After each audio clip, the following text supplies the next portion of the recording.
والذين آمنوا وهاجروا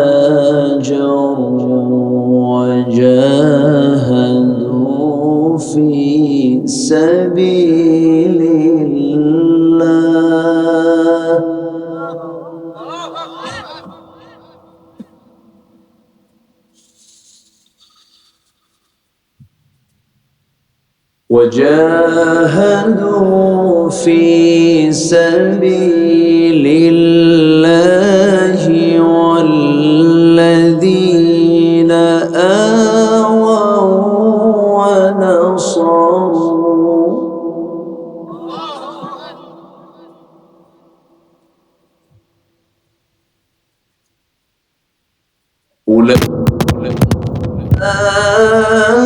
أولئك هم المؤمنون حقا لهم مغفرة ورزق كريم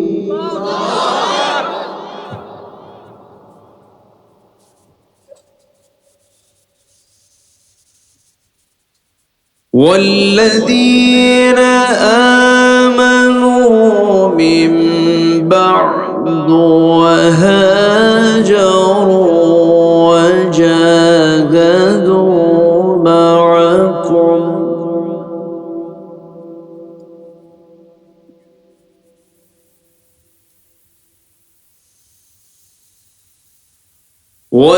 والذين آمنوا من بعد وهاجروا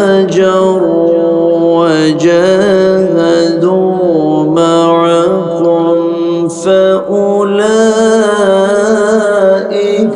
منكم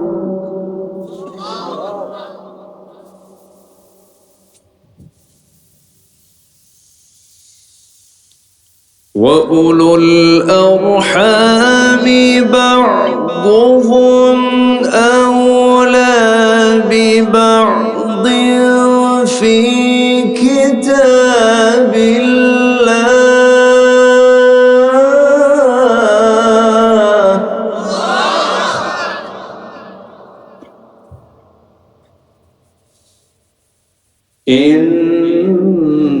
إن الله بكل شيء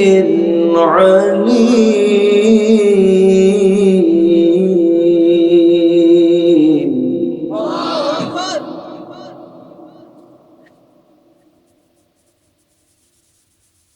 الله أكبر بسم الله الرحمن الرحيم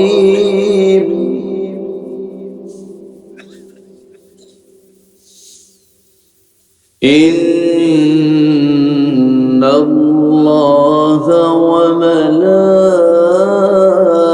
وملائكته يصلون على النبي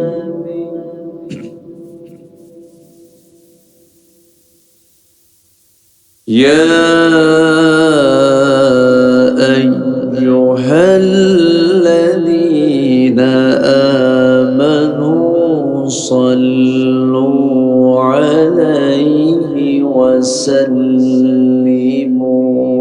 تسليما اللهم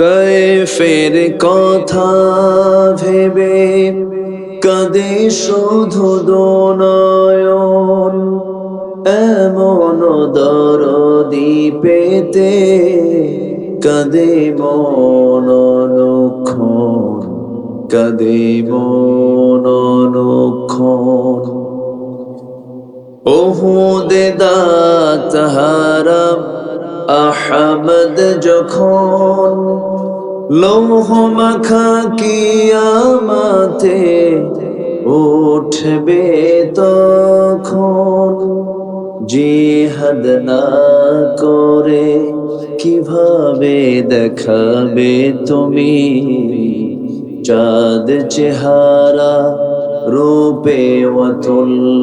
আল্লাহুম্মা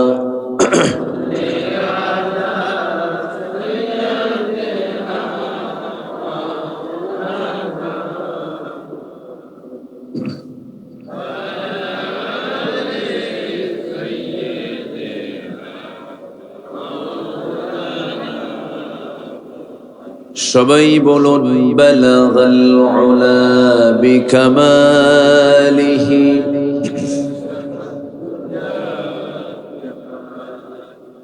حسنت جميع خصاله صلوا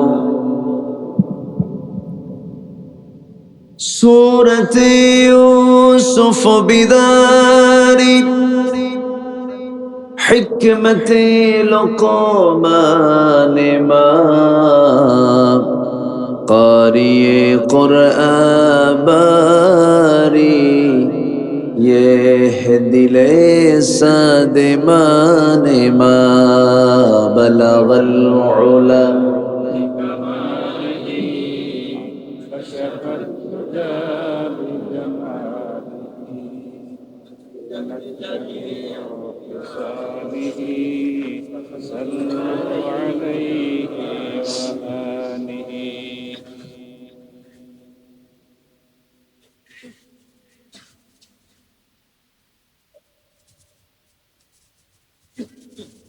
টাঙ্গাইল জেলার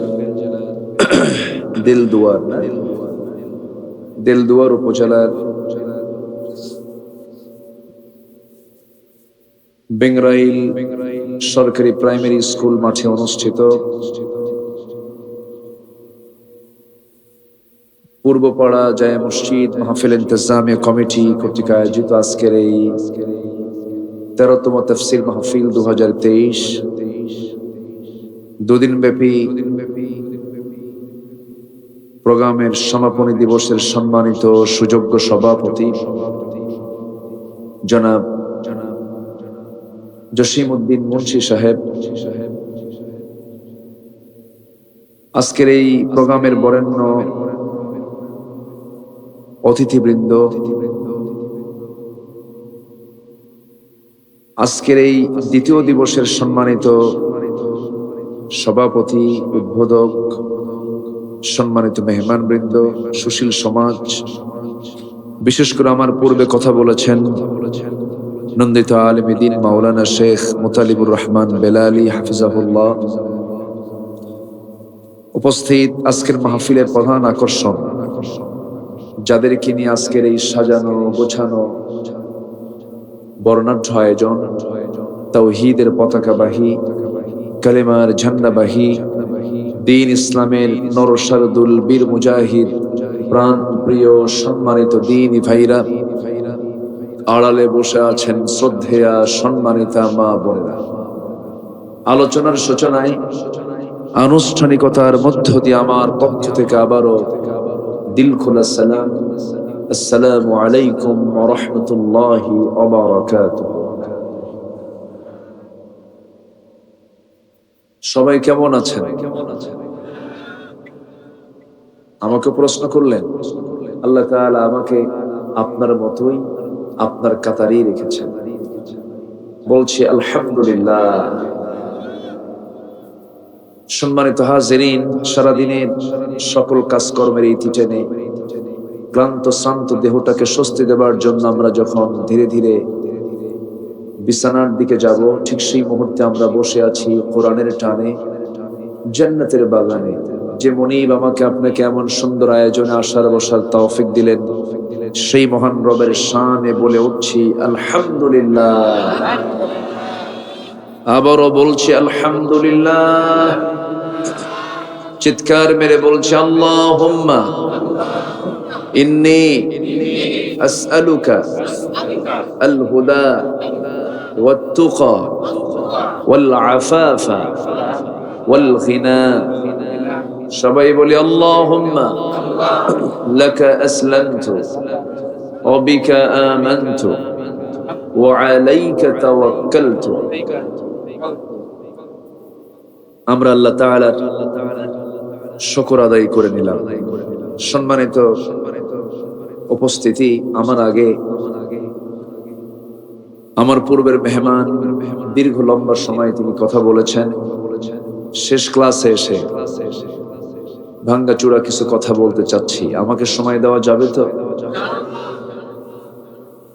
সময় দেবেন তো ইনশাআল্লাহ? আমি দেখলাম অনেক মা বোনদের বসার ব্যবস্থাও করা হয়েছে। মা বোনরাও মাহফিলে এসেছেন। মাদের দিন বোঝার দরকার আছে না নাই?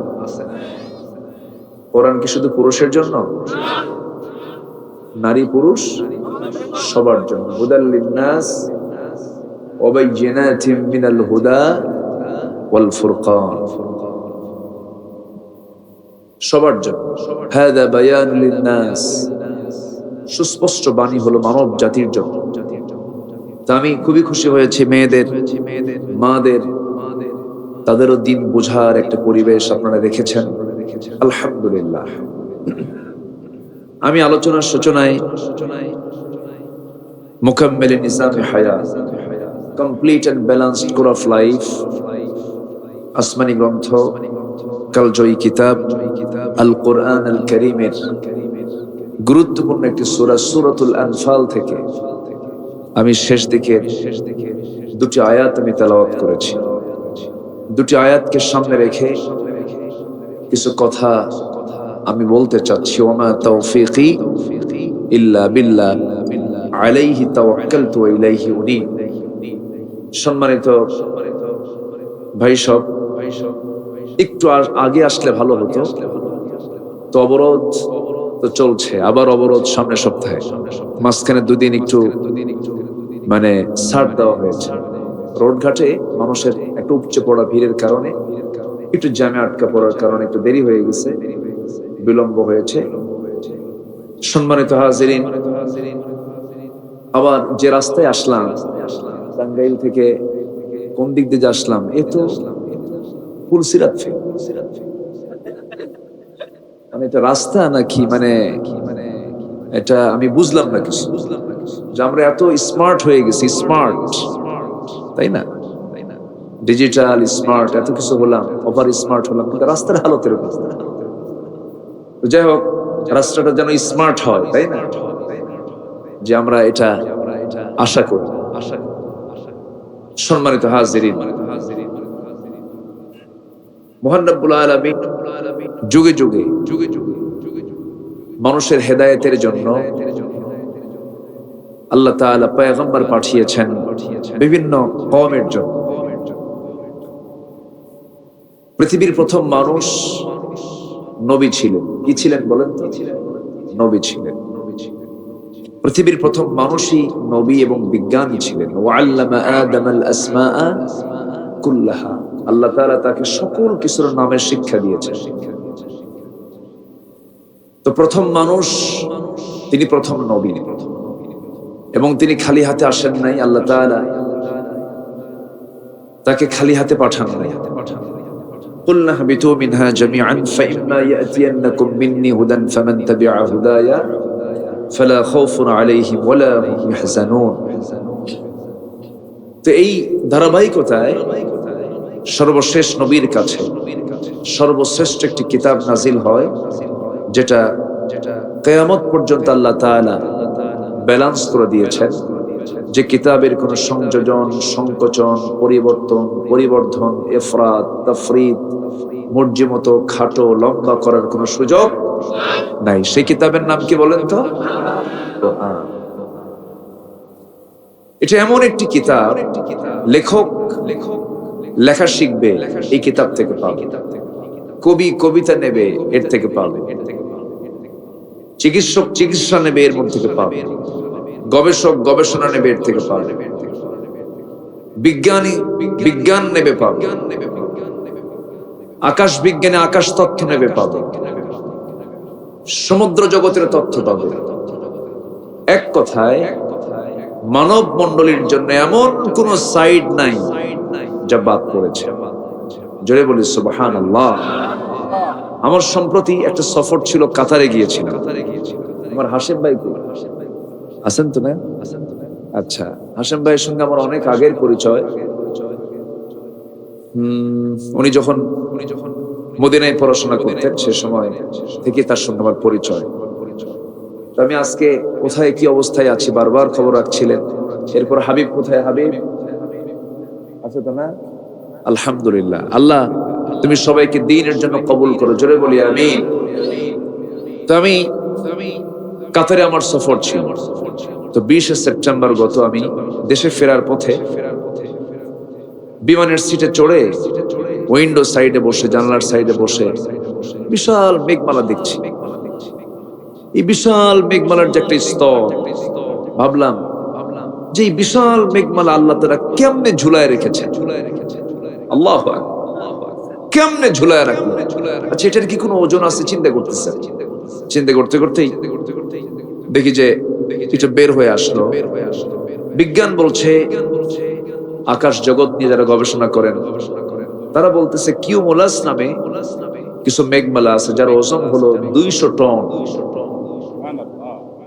কিউমুলিনাম্বাস নামে কিছু মেঘমালা আছে যেগুলোর ওজন হলো 10 লক্ষ টন।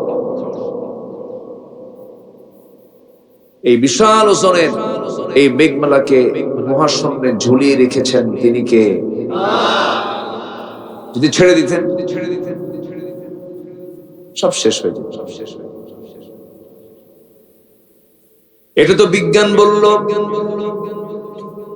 কোরআনকে সামনে রেখে চিন্তা করলাম, কোরআন তোমার মধ্যে কোনো কিছু আছে নাকি এই বিষয়ে? কোরআন বলে দিচ্ছে, হুয়াল্লাযী ইউরীকুমুল বারকা খাওফান ওয়া তামাআন ওয়া ইউনশিস সাহাবাস সিকাল। জোরে বলুন আল্লাহু আকবার।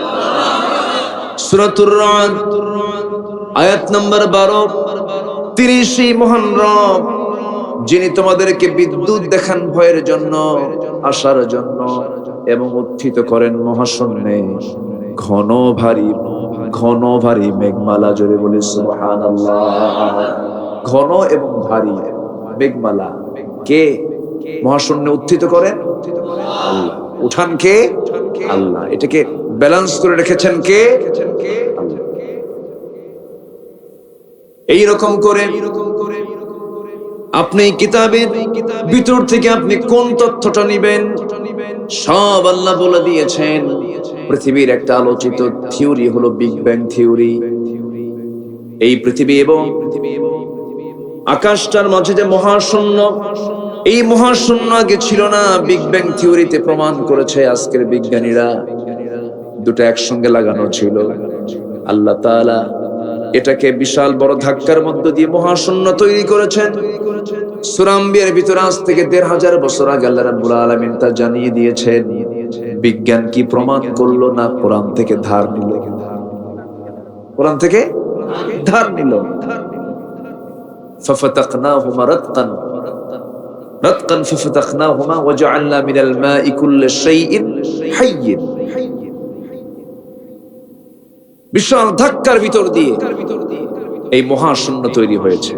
তাহলে বিজ্ঞান বিগ ব্যাং থিওরি আবিষ্কার করলো না কোরআন থেকে ধার নিল? কোরআন থেকে ধার নিল। আপনি যেই শিক্ষায় আপনি শিখতে চান সব এর ভিতরে আছে না? আচ্ছা, এর মধ্যে মনে হয় রাষ্ট্রের নীতি নাই, বাদ পড়ছে মনে হয় না। মাঝে মাঝে আমাদের বলে, হুজুর একটু ওয়াজ করবেন, একটু আকাশের উপরের আর জমিনের মানে মাটির নিচের একটু ওয়াজ করবেন। দুনিয়া আমরা দেখি না, দুনিয়া তারা দেখবে, আর আমাদের জন্য ডিপার্টমেন্ট রাখছে হলো আকাশ আর মাটি। অথচ আমরা দোয়া করি, রব্বানা আতিনা ফিদ দুনিয়া হাসানা ওয়া ফিল আখিরাতি হাসানা। এখানে আখিরাত আগে না দুনিয়া আগে? তাহলে দুনিয়ার প্রয়োজন আছে না নাই বলেন? দুনিয়ার হাসানার জন্য চাইতে বলেছেন কে? আল্লাহ তাআলা। সম্মানিত ভাইয়েরা, কথা আস্তে আস্তে করে বলবো, একটু সময় দিতে হবে। যে জোরে বলে ইনশাআল্লাহ। কারণ আপনাদের দিল তো আর সংকীর্ণ না, দিল দোয়া, ঠিক আছে না? দিলই তো দুয়ার, দিলটা খোলা, তাই না? খুব সুন্দর একটা এলাকার নাম আলহামদুলিল্লাহ। সম্মানিত ভাইরা, আমরা সেই কিতাব থেকে, কিতাবের এমন একটি কিতাব থেকে কথা বলছি যে কিতাবের চুল পরিমাণ ভুল ধরার কোনো ক্ষমতা পৃথিবীর কারো, সব সেক্টর কোরআন থেকে ধার নেবে, ভিক্ষুকের মতো চেয়ে থাকবে কোরআনের দিকে। যখন কোথাও কিছু পাবে না, কোরআনটা দেখবে। আল্লাহু আকবার। এই যে ইসরায়েল যে বোমাগুলো মারে, বিমান হামলা করে, এই যেগুলো করতেছে, ক্ষেপণাস্ত্র মারছে, এখন তো গাজার মুসলমানরা, হামাসরাও এখন মোটামুটি, আগে তো পাথর টাথর মারতো, এখন এরাও মারা শুরু করছে। বাস্তবতা। তবে হ্যাঁ, মুসলমানদের বিজয় হবে। জোরে বলি ইনশাআল্লাহ। হবে, বিজয় হবে। সম্মানিত ভাইয়েরা, এই যে আবিষ্কারগুলো, সবকিছুর মূল সোর্স কিন্তু কোরআন। আমরা একটা সূরা দিয়ে নামাজ পড়ি, যে সূরাটা আমরা নামাজের সূরা বলে জানি, সূরাতুল ফিল সবার মুখস্থ আছে, অথচ আল্লাহ রাব্বুল আলামিন এই সূরার ভিতরে বিমানের কথা বলেছেন, বোমার কথা বলেছেন, বোমাগুলো কেমনে মারতে হয় তাও জানিয়ে দিয়েছেন। যারা পারেন ঠোঁট মিলিয়ে বলুন, আলাম তারা কাইফা ফাআলা রাব্বুকা বিআসহাবিল ফিল আলাম ইয়াজআল কাইদাহুম ফি তাদলিল وأرسل عليهم طيرا أبابيل ترميهم بحجارة من سجيل فجعلهم كعصف مأكول جربون الله أكبر হে রাসূল, আপনি কি লক্ষ্য করেন নাই হস্তি বাহিনীর সঙ্গে আপনার প্রভু কেমন আচরণ করেছেন?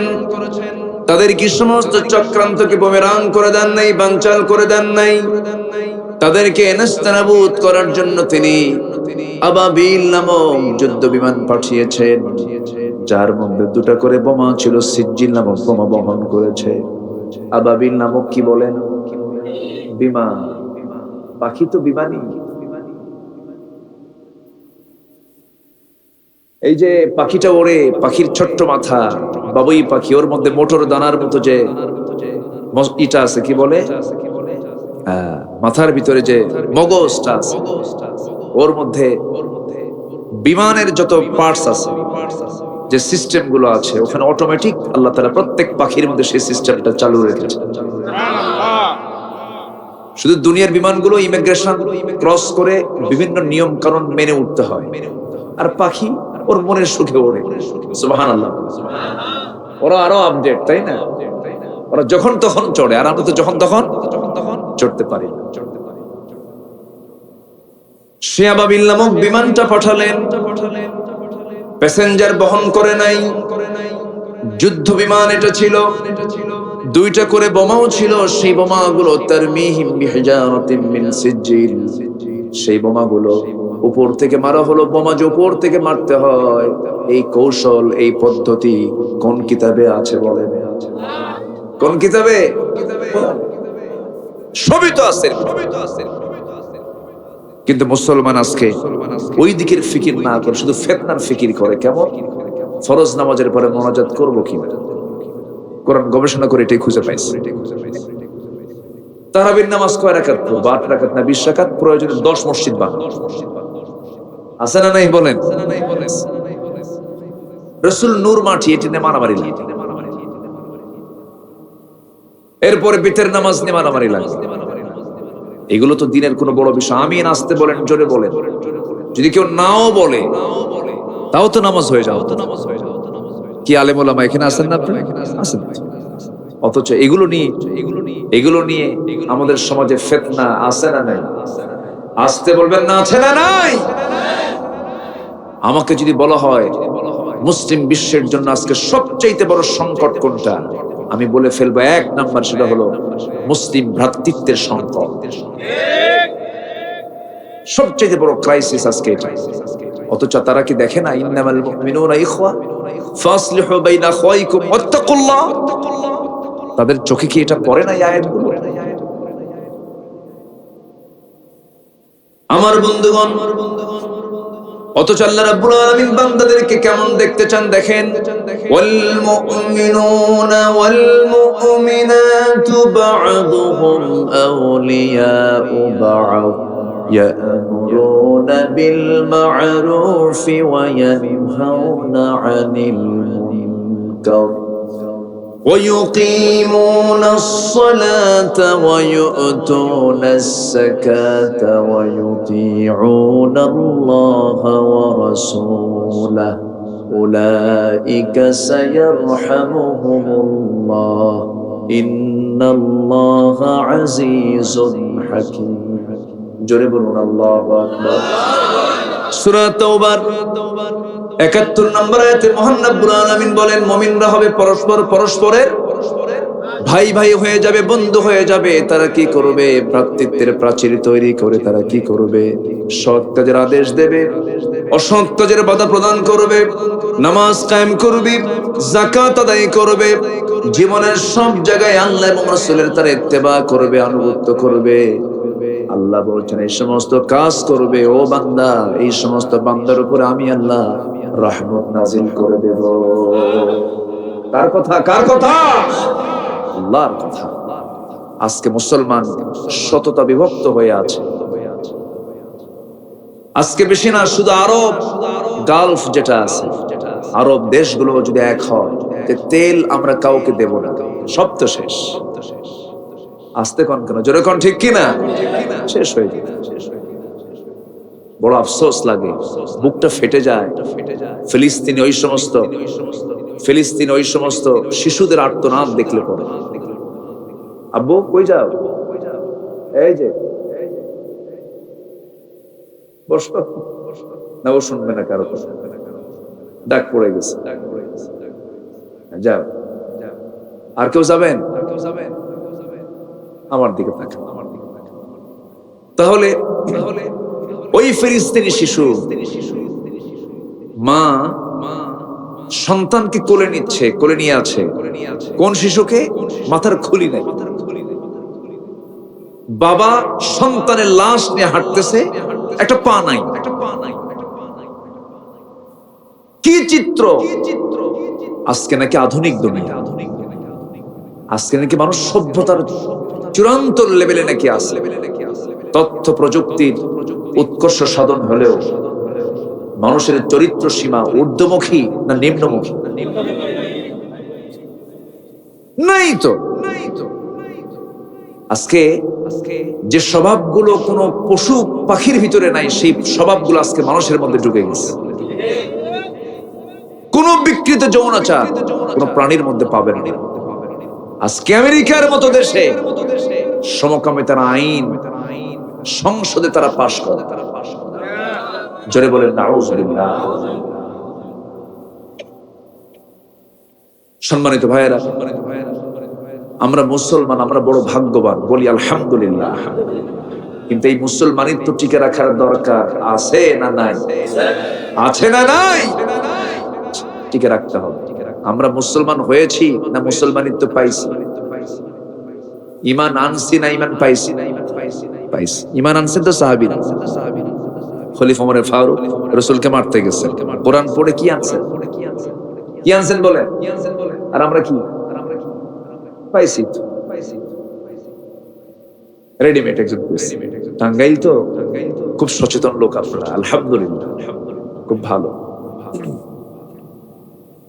কিন্তু আল্লাহ রাব্বুল আলামিন বলছেন না, না, বংশীয় কোন মর্যাদা দিয়ে তুমি আমার সামনে কোনো দাম পাবে না। ইন্না খালাকনাকুম মিন যাকারিন ওয়া উনসা ওয়া জাআলনাকুম শুউবান ওয়া ক্বাবাইলা লিতাআরাফু ইন্না আকরামাকুম ইনদাল্লাহি আতকাকুম। সাবধান, জেনে রেখো, কোন চৌধুরী দিয়া, সরকার দিয়া, মুঘল পাঠান দিয়া, সৈয়দ দিয়া, মির্জা দিয়া, নবীর বংশের মানুষ পরিচয় দিয়েও তুমি জান্নাত লাভ করতে পারবে না, আল্লাহর কাছে সম্মানিত হতে পারবে না।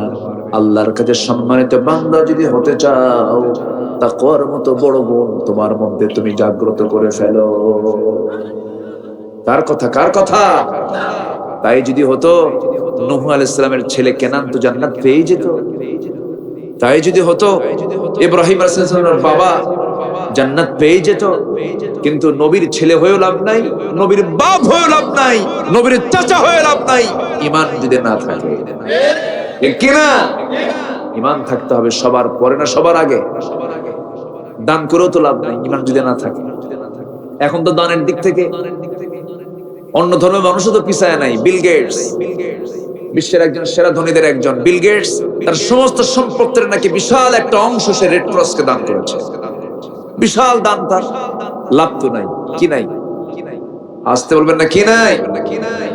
ঈমানটাকে আমরা মজবুত করব, জোরে বলি ইনশাআল্লাহ। ঈমানকে মজবুত করতে হবে। আমি মূল আলোচনার দিকে আস্তে আস্তে যাচ্ছি।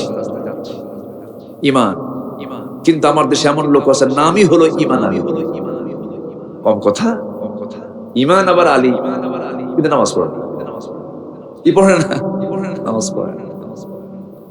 নাম হলো রমজান আলী, রমজান মাসে দুপুরে ভাত খায়। আছে না? আছে না? নাম ঈমান আলী, নামাজের খবর নাই। নাম হলো রমজান আলী, রোজার কোনো খবর নাই। নাম হলো আতর আলী, পকেটে গাজার গন্ধ। আছে না? এই নাম দিয়ে তো কোনো কাম হবে না। এই নাম দিয়ে কোনো পরিচয় দিয়ে আপনি জান্নাত পাবেন না। গুণ থাকতে হবে। ঈমান আলী নামাজি হতে হবে, রমজান আলী রোজা রাখতে হবে, আতর আলী আপনি সুগন্ধি লাগাবেন। আপনি কেন বিড়ি গাজা কেন পকেটে রাখবেন? মাঝে মাঝে আমাদেরকে প্রশ্ন করে, হুজুর বিড়ি খাওয়া কি জায়েজ নাকি? মনে হয় জায়েজের চেষ্টায় আছে। আছে এরকম? আছে না? আপনাদের নিজেরও কমন সেন্স থাকে, আপনাদের নিজের তো একটা কমন সেন্স আছে। কমন সেন্স মানে হলো বিবেক। কমন সেন্স, আপনার কমন সেন্সই তো বলবে যে নেশাটা কি, বিড়িটা খাওয়া কি। এটা আপনার কমন সেন্সই তো বলবে। বিড়ি কি কোনো কাম না ওয়াকাম? বলে তো কাম না ওয়াকাম। খাচ্ছে, খায় যে কেন তাও জানে। আমি কি ভুল বলতেছি? বল, 95% মুসলমান যে দেশে শত শত কোটি টাকার বাজেট পাস হয় বিড়ির উপর। বিড়ি, আমি কি ভুল বলতেছি? বিড়ির দাম এই পর্যন্ত কোন বাজেটে কমে নাই। প্রত্যেক বাজেটই প্রত্যেক বছর বাড়ায়। এখন যারা খায় তারা কয় যত বাড়ুক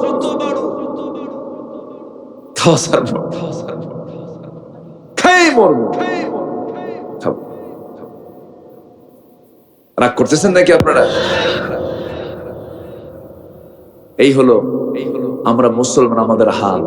যদি বলি এখানে দাড়িওয়ালা লোক বেশি না দাড়ি ছাড়া লোক বেশি? বলেন তো, বলেন বলেন বলেন। বিড়ি ছাড়া লোক বেশি না বিড়ি খাওয়া লোক বেশি? বিড়ি খাওয়াই হয়তো বেশি। যাকে আমি বলতেছি না। তাহলে যদি বলি দাড়িওয়ালা কম, দাড়ি ছাড়া বেশি, বিড়িওয়ালা বেশি, বিড়ি ছাড়া কম, নামাজি বেশি না বেনামাজি বেশি আজকে সমাজে? বলেন, নামাজি মুসলমান বেশি না বেনামাজি মুসলমান বেশি? বেনামাজি আবার মুসলমান। নামাজ পড়ে না, নামাজ না পড়ে ঈমান কি আমার নাই? ঈমান তো আছে, ঈমান তো আছে। খুব প্রান্তিক কথা বলেন, খুব শক্ত কথা বলেন, অথচ আল্লাহ রাসূল বলেছেন ঈমানদার এবং কাফের এর মধ্যে পার্থক্য সৃষ্টি করে দেয় কি? আল ফারকু বাইনাল মুমিন ওয়াল কাফির তারকুস সালাহ। তাহলে নামাজ কি দরকার আছে না নাই? বলেন, সবার আগে না সবার পরে? সবার। আমার ভাইয়ের একটু কান লাগান। খুব বেশি লম্বা সময় নিয়ে যে কথা বলবো তাও না। আমি যে আয়াত থেকে আমি তেলাওয়াত করেছি, আল্লাহ রাব্বুল আলামিন নিজেই বলছেন, বান্দা শোনো, আমি তোমাকে নিজে বলে দিচ্ছি, তুমি খাঁটি মুমিন হতে পারবে। উলাইকা হুমুল মুমিনুনা হাক্কা। পাঁচটা কাজ করো। আল্লাহ রাব্বুল আলামিন সুন্দর করে সূরা আনফালের শেষ আয়াত দুটির ভিতরে বলছেন, ওয়াল্লাযীনা আমানু ওয়াহাজারু ওয়াজাহাদু ফি সাবিলিল্লাহ ওয়াল্লাযীনা আওয়াউ ওয়া নাসারু উলাইকা হুমুল মুমিনুনা হাক্কা। জোরে বলুন আল্লাহু আকবার। এক নম্বর, যারা ঈমান আনবে। কি আনবে বলেন? ঈমান। আমরা ঈমানটা এনেছি, ঈমান আনবো। শিরিক মিশ্রিত না শিরিক বর্জিত? শিরিক মুক্ত। শিরিক মুক্ত। আমার দেশে বহু মুসলমান আছে, মাজার দেখলি মাথা খারাপ। কোন একটা মাজার যদি দেখে মাথা খারাপ হয়ে যায়, যায় মার একখান শেষ। আছে না এরকম? আছে না বলেন? আবার একটা আপডেট আছে, মাজার দেখলেই ফুল নিয়ে দাঁড়ায় থাকে। আছে না? আসতে কোন কেন? আছে না? নাই। কোন মাজারে, কোন কবরে যদি ফুল দেওয়া জায়েজই হতো, পৃথিবীর সমস্ত ফুল বাগানের ফুল গিয়ে জমা হতো আমার নবীর কবর। কোন ফুল আছে সেখানে? হাসেম ভাই আছে? ফুল যদি কবরের শোভা পেত, তাহলে অবশ্যই ফুলটা আমার নবীর কবরে গিয়ে তো জমা হতো। কবরে ফুল দেওয়া যাবে? আসতে বলবেন না। যাবে? যাবে। কোন মাজারে সেজদা দেওয়া যাবে? এগুলো আছে না নাই বলেন? প্রকাশ্যে গোলাপশার মাজারে যাবেন কাল, গোলাপশার চতুর্দিকে রাস্তা, মাঝখানে একখান কবর, দিচ্ছে সেজদা মানুষ। বাবা, ও বাবা, ওর বাড়িতে বাপ নেই, বাবা গো বাচ্চা দিবা? ও কি বাচ্চা দেওয়ার মহাজন? বাচ্চা কে দিবেন? ইয়াহাবু লিমান ইয়াশাউ ইনাসা ওয়া ইয়াহাবু লিমান ইয়াশাউ যুকুর। আল্লাহ যাকে চান ছেলে দেন, যাকে চান মেয়ে দেন, যাকে চান কিচ্ছু দেন না, আকীমা করেন। এটা কার ফয়সালা? বলতেছে আল্লাহ। ও বাবা বাচ্চা দাও। এগুলো কি ঈমানের কাজ না মুশরিকের কাজ? কিসের কাজ বলেন? মুমিনের কাজ না মুশরিকের কাজ? মুশরিকের কাজ। ঈমানদার কি শিরকের কাজ করতে পারে? আল্লাহ রাব্বুল আলামিন বলেন, ওয়াল্লাযীনা আমানু ওয়া লাম ইয়ালবিসু ঈমানাহুম বিযুলমিন উলাইকা লাহুমুল আমনু ওয়া হুম মুহতাদুন।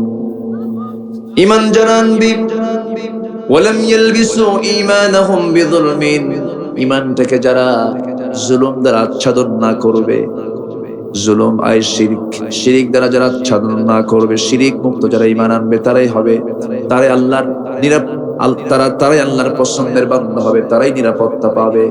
এই জন্য আমার বন্ধুগণ, তারাই হেদায়েত প্রাপ্ত হবে। এই জন্য আমার বন্ধুগণ, ঈমান আনবো আমরা শিরক যুক্ত না শিরক মুক্ত? শিরক মুক্ত ঈমান।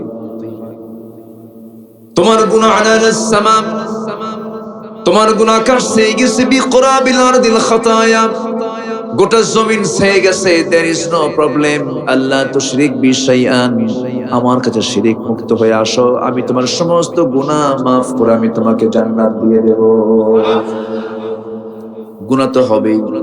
আমাদের গুনাহ আছে না নাই? অনেকে চুপ করে আছে, মনে গুনাহ নাই। আছে না নাই? গুনাহ আছে বলেই তো আমরা মানুষ। ফেরেশতার গুনাহ আছে? আমরা অনেকে বলি, আরে ফেরেশতা হয়ে গেছে, বলি না আমরা? মানুষের দাম বেশি না ফেরেশতার দাম বেশি? গুনাহ করার যোগ্যতা থাকার পরও গুনাহ করে না, এই জন্য মানুষের দামটা বেশি। জোরে বলি সুবহানাল্লাহ। লাউ লাম তুযনিবু লাযাহাবা আল্লাহু বিকুম ওয়া লাজাআ বিকওমিন হাত্তা ইউযনিবুন। তুমি যদি গুনাহ না করো, এই দুনিয়া থেকে আমি তোমাকে মিটিয়ে দেব, বের করে দেব। এমন একটা জাতি পাঠাবো যারা গুনাহ করবে, চোখের পানি ফেলে ফেলে আমার কাছে মাফ চাবে, আমি তাকে অনায়াসে মাফ করে দেব।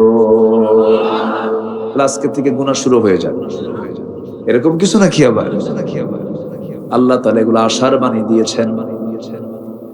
গুনাহ তো হয়ে যাবে, ভুল তো হয়ে যাবে, সঙ্গে সঙ্গে মাফ চেয়ে নেব। পরিকল্পিত কোনো গুনাহ করা যাবে না, প্ল্যান ভাব মাফিক কোনো গুনাহ করা যাবে না। হঠাৎ করে গুনাহ হয়ে গেছে, চোখের পানি ফেলে সেজদা দিয়ে মাফ চেয়ে নেব। কবুল করার মালিককে বলেন আল্লাহ তাআলা। আমার ভাইরা, ঈমানটা মজবুত করে আনতে হবে। মজবুত ঈমান ছাড়া জান্নাত পাওয়া যাবে না, এটা হচ্ছে প্রথম সিঁড়ি ঈমান।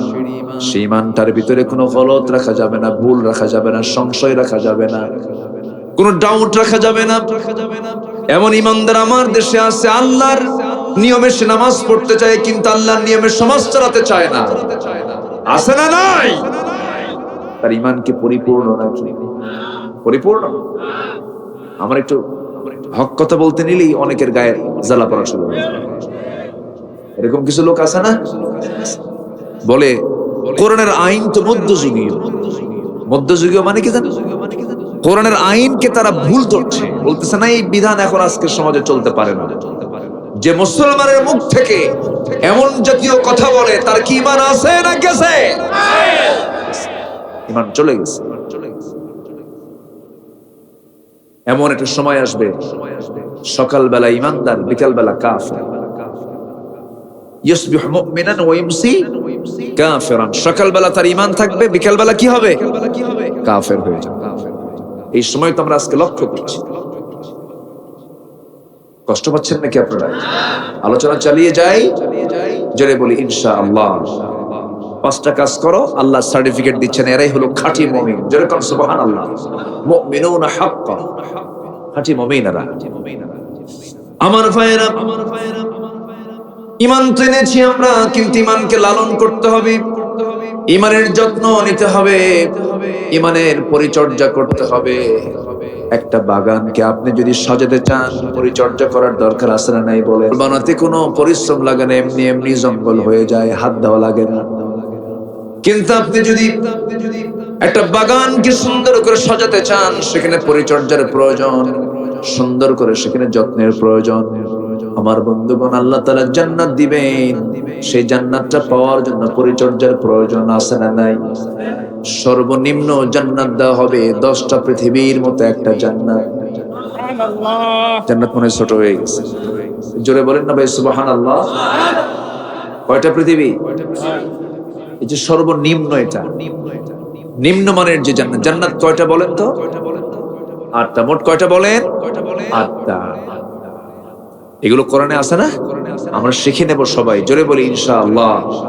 8টা জান্নাত। জান্নাতের নামই যদি না জানি তাহলে জান্নাতে খুঁজবো কেমনে? ঠিক আছে না? সব জ্ঞান আমরা অর্জন করতে পারি দুনিয়ার। গ্রামের একজন মূর্খ মানুষ লিখতে পারেন না, পড়তে পারেন না, কিন্তু ওইটা থেকে যদি বলি আপনার যে অমুক দাগে যে জমিটা আছে, সেই জমির দাগ নাম্বার কত? 73। হাল খাজনা খারি সব যন্ত্রণা। যখন বলা হয় চাচা আপনি কোরআন পড়তে পারেন নাকি, মুখে আসে না। আসেন এরকম আসে না? মানে দাগ নাম্বার মুখে আসে, খতিয়ান নাম্বার মুখে আসে, কিন্তু কোরআন মুখে আসে। সমস্যা। দুনিয়ার 60-70 বছরের জিন্দেগির জন্য যদি একটা জমির দাগ, সিএস, আরএস, খতিয়ান সব নাম্বার যদি সব টনটনে মুখস্থ হতে পারে, জান্নাতের দাগ নাম্বার মনে হয় নাই। আসতে বলবেন না, আছে না নাই? যেমন 1 নাম্বার জান্নাত আল্লাহ তাআলা কোন আয়াতে জানিয়ে দিয়েছেন, কোন আমল করলে 1 নাম্বার জান্নাত পাওয়া যাবে। আল্লাহ তাআলা একটা সূরার শেষের দিকে বলছেন, ইন্নাল্লাযীনা আমানু ওয়া আমিলুস সালিহাত কানাত লাহুম জান্নাতুল ফিরদাউসি নুজুলা খালিদিনা ফিহা লা ইয়াবগুনা আনহা হিওয়ালা। জোরে বলুন আল্লাহু আকবার। এখানে কোন জান্নাতের কথা বলা আছে? জান্নাতুল ফিরদাউস। আবার আরেক আয়াতে বলছেন, والذين هم على صلواتهم يحافظون أولئك هم الوارثون الذين يرثون الفردوس هم فيها خالدون জোরে বলুন আল্লাহু আকবার। এইরকম করে জান্নাতে আদনের কথা আছে, জান্নাতে মাওয়ার কথা আছে না নাই? কোন আমলে কোন জান্নাত আল্লাহ তাও বলে দিয়েছেন। ওইদিকে আমার বলার উদ্দেশ্য নয়, আমার উদ্দেশ্য হচ্ছে আমার বন্ধুগণ আমরা ঈমানটা মজবুত করব, জোরে বলি ইনশাআল্লাহ। ঈমানটা ফ্রেশ রাখবো, জোরে বলি ইনশাআল্লাহ। ঈমান আনা তো সহজ, ঈমানটাকে টিকে রাখা কঠিন।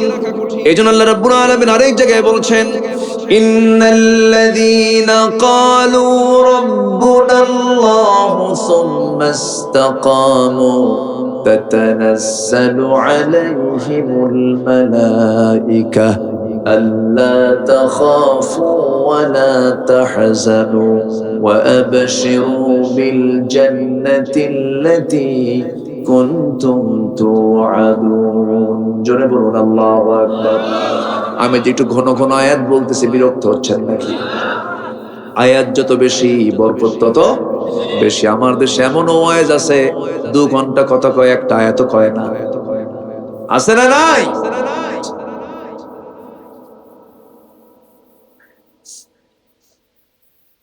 কোন আয়াত বলে না, একটা আয়াত মুখ থেকে বের হয় না, কোন আয়াতের কোন ধারধারি যায় না।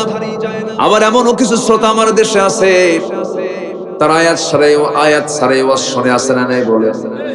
অনেকদিন আগে কুড়িগ্রাম গেছিলাম, কুড়িগ্রাম মাত্র 20 গ্রাম, কুড়িগ্রাম গেছিলাম।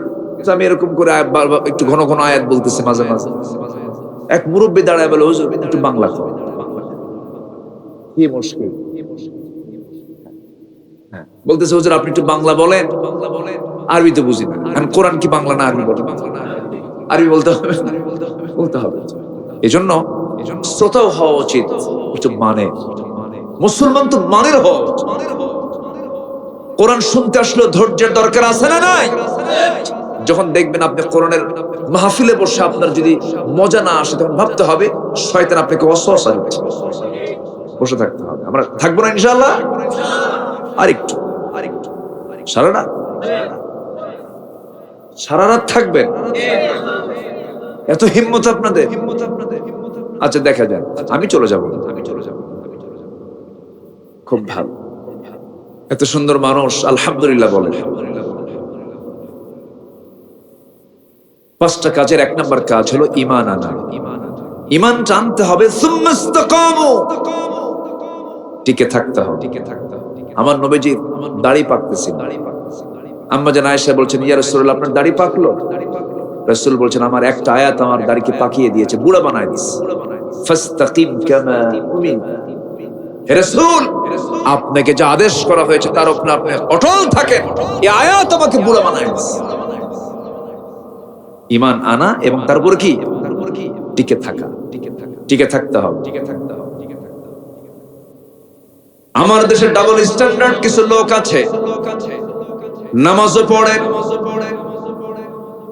আবার সুদও খায়, আছে না নাই? আবার দেখবেন হজেও যায়, পূজার ব্যাপারে প্রশংসাও করে, আছে না নাই? মুসলমান ডাবল স্ট্যান্ডার্ড হবে না। মুসলমান হবে শুধু একদিকে থাকবে, ইসলাম একদিকে থাকবে, তার নাম কি? ইসলাম। ইসলাম নিয়ে থাকতে হবে। আমি হিন্দু ভাইদেরকে কটাক্ষ করছি না, আবার ভুল বুঝবেন। এখন তো ক্যামেরার যুগ, কোন দিক দিয়ে কোন কথা কাটিং করে কার সঙ্গে কোন পেঁচ লাগায়। আমার দেশের 10% যে হিন্দু ভাইরা আছেন, আমি বিশ্বাস করি তারা আমার দেশের জামাই আদরি আছে, ভালোই আছে। তাদের ব্যবসা বাণিজ্য, ফ্যাসিলিটি, নাগরিক সুবিধা, নেতৃত্ব, কোনো কিছুই কিন্তু খারাপ না। খারাপ আছে কি বলেন তো? এটা ইসলাম দিয়েছে, বলি আলহামদুলিল্লাহ। এটা ইসলাম দিয়েছে। মন্দির পাহারার দায়িত্ব মুসলমানের। অবশ্যই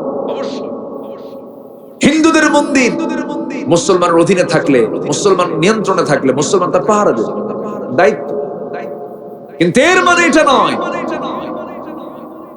তুমি নামাজ বাদ দিয়া বাবার সাথে নামাজে না যায় আর নেতার সাথে তুমি মন্দিরে যাবা, এটা তোমার দায়িত্ব, ঠিক কি না? নামাজ পড়তে হবে। একটা ইমানদারের এক নাম্বার কাজ হলো কি? আরো জোরে বলেন, কি বলেন? যে জনসভায় গেলে পরে নামাজ হয় না, এমনও জনসভা আমার দেশে হয়, লাখ লাখ মানুষ হয় জনসভায়, জোহর যায়, আসর যায়, মাগরিব যায়, এশা যায়, নেতা নিজেও পড়ে না, যারা যায় তারাও পড়ে না। যেই জায়গায় গেলে পরে নামাজের কার্যসূচি নাই, কর্মসূচি নাই, সেই নেতৃত্বের মুখে আমরা থুতু মারি, জুতা মারি, ঠিক আছে না? কারণ ওটা তো আমার বিপদ হবে, ওটা তো আমাকে জাহান্নামে নিয়ে যাবে। নামাজ, যেখানে নামাজ থাকবে সেখানে আমরা আছি। সবাই পড়বো না নামাজ ইনশাআল্লাহ? কয় ওয়াক্ত নামাজ? 5 ওয়াক্ত নামাজ। ইমানের যত্ন নিব আমরা। ইমান টেনেছি, টিকিয়ে থাকতে হবে তার উপরে। ইমান আনা সহজ, টিকে রাখা কঠিন। এক সাহাবীর কথা মনে হয়ে গেল। একজন সাহাবীর বাড়ি হলো মক্কা এবং মদিনার ঠিক মাঝামাঝি জায়গায়। ইসলাম কবুল করেছেন, চাচা জানে না, বাপ মারা গেছে আগেই, চাচার হাতে তিনি মানুষ হয়েছেন।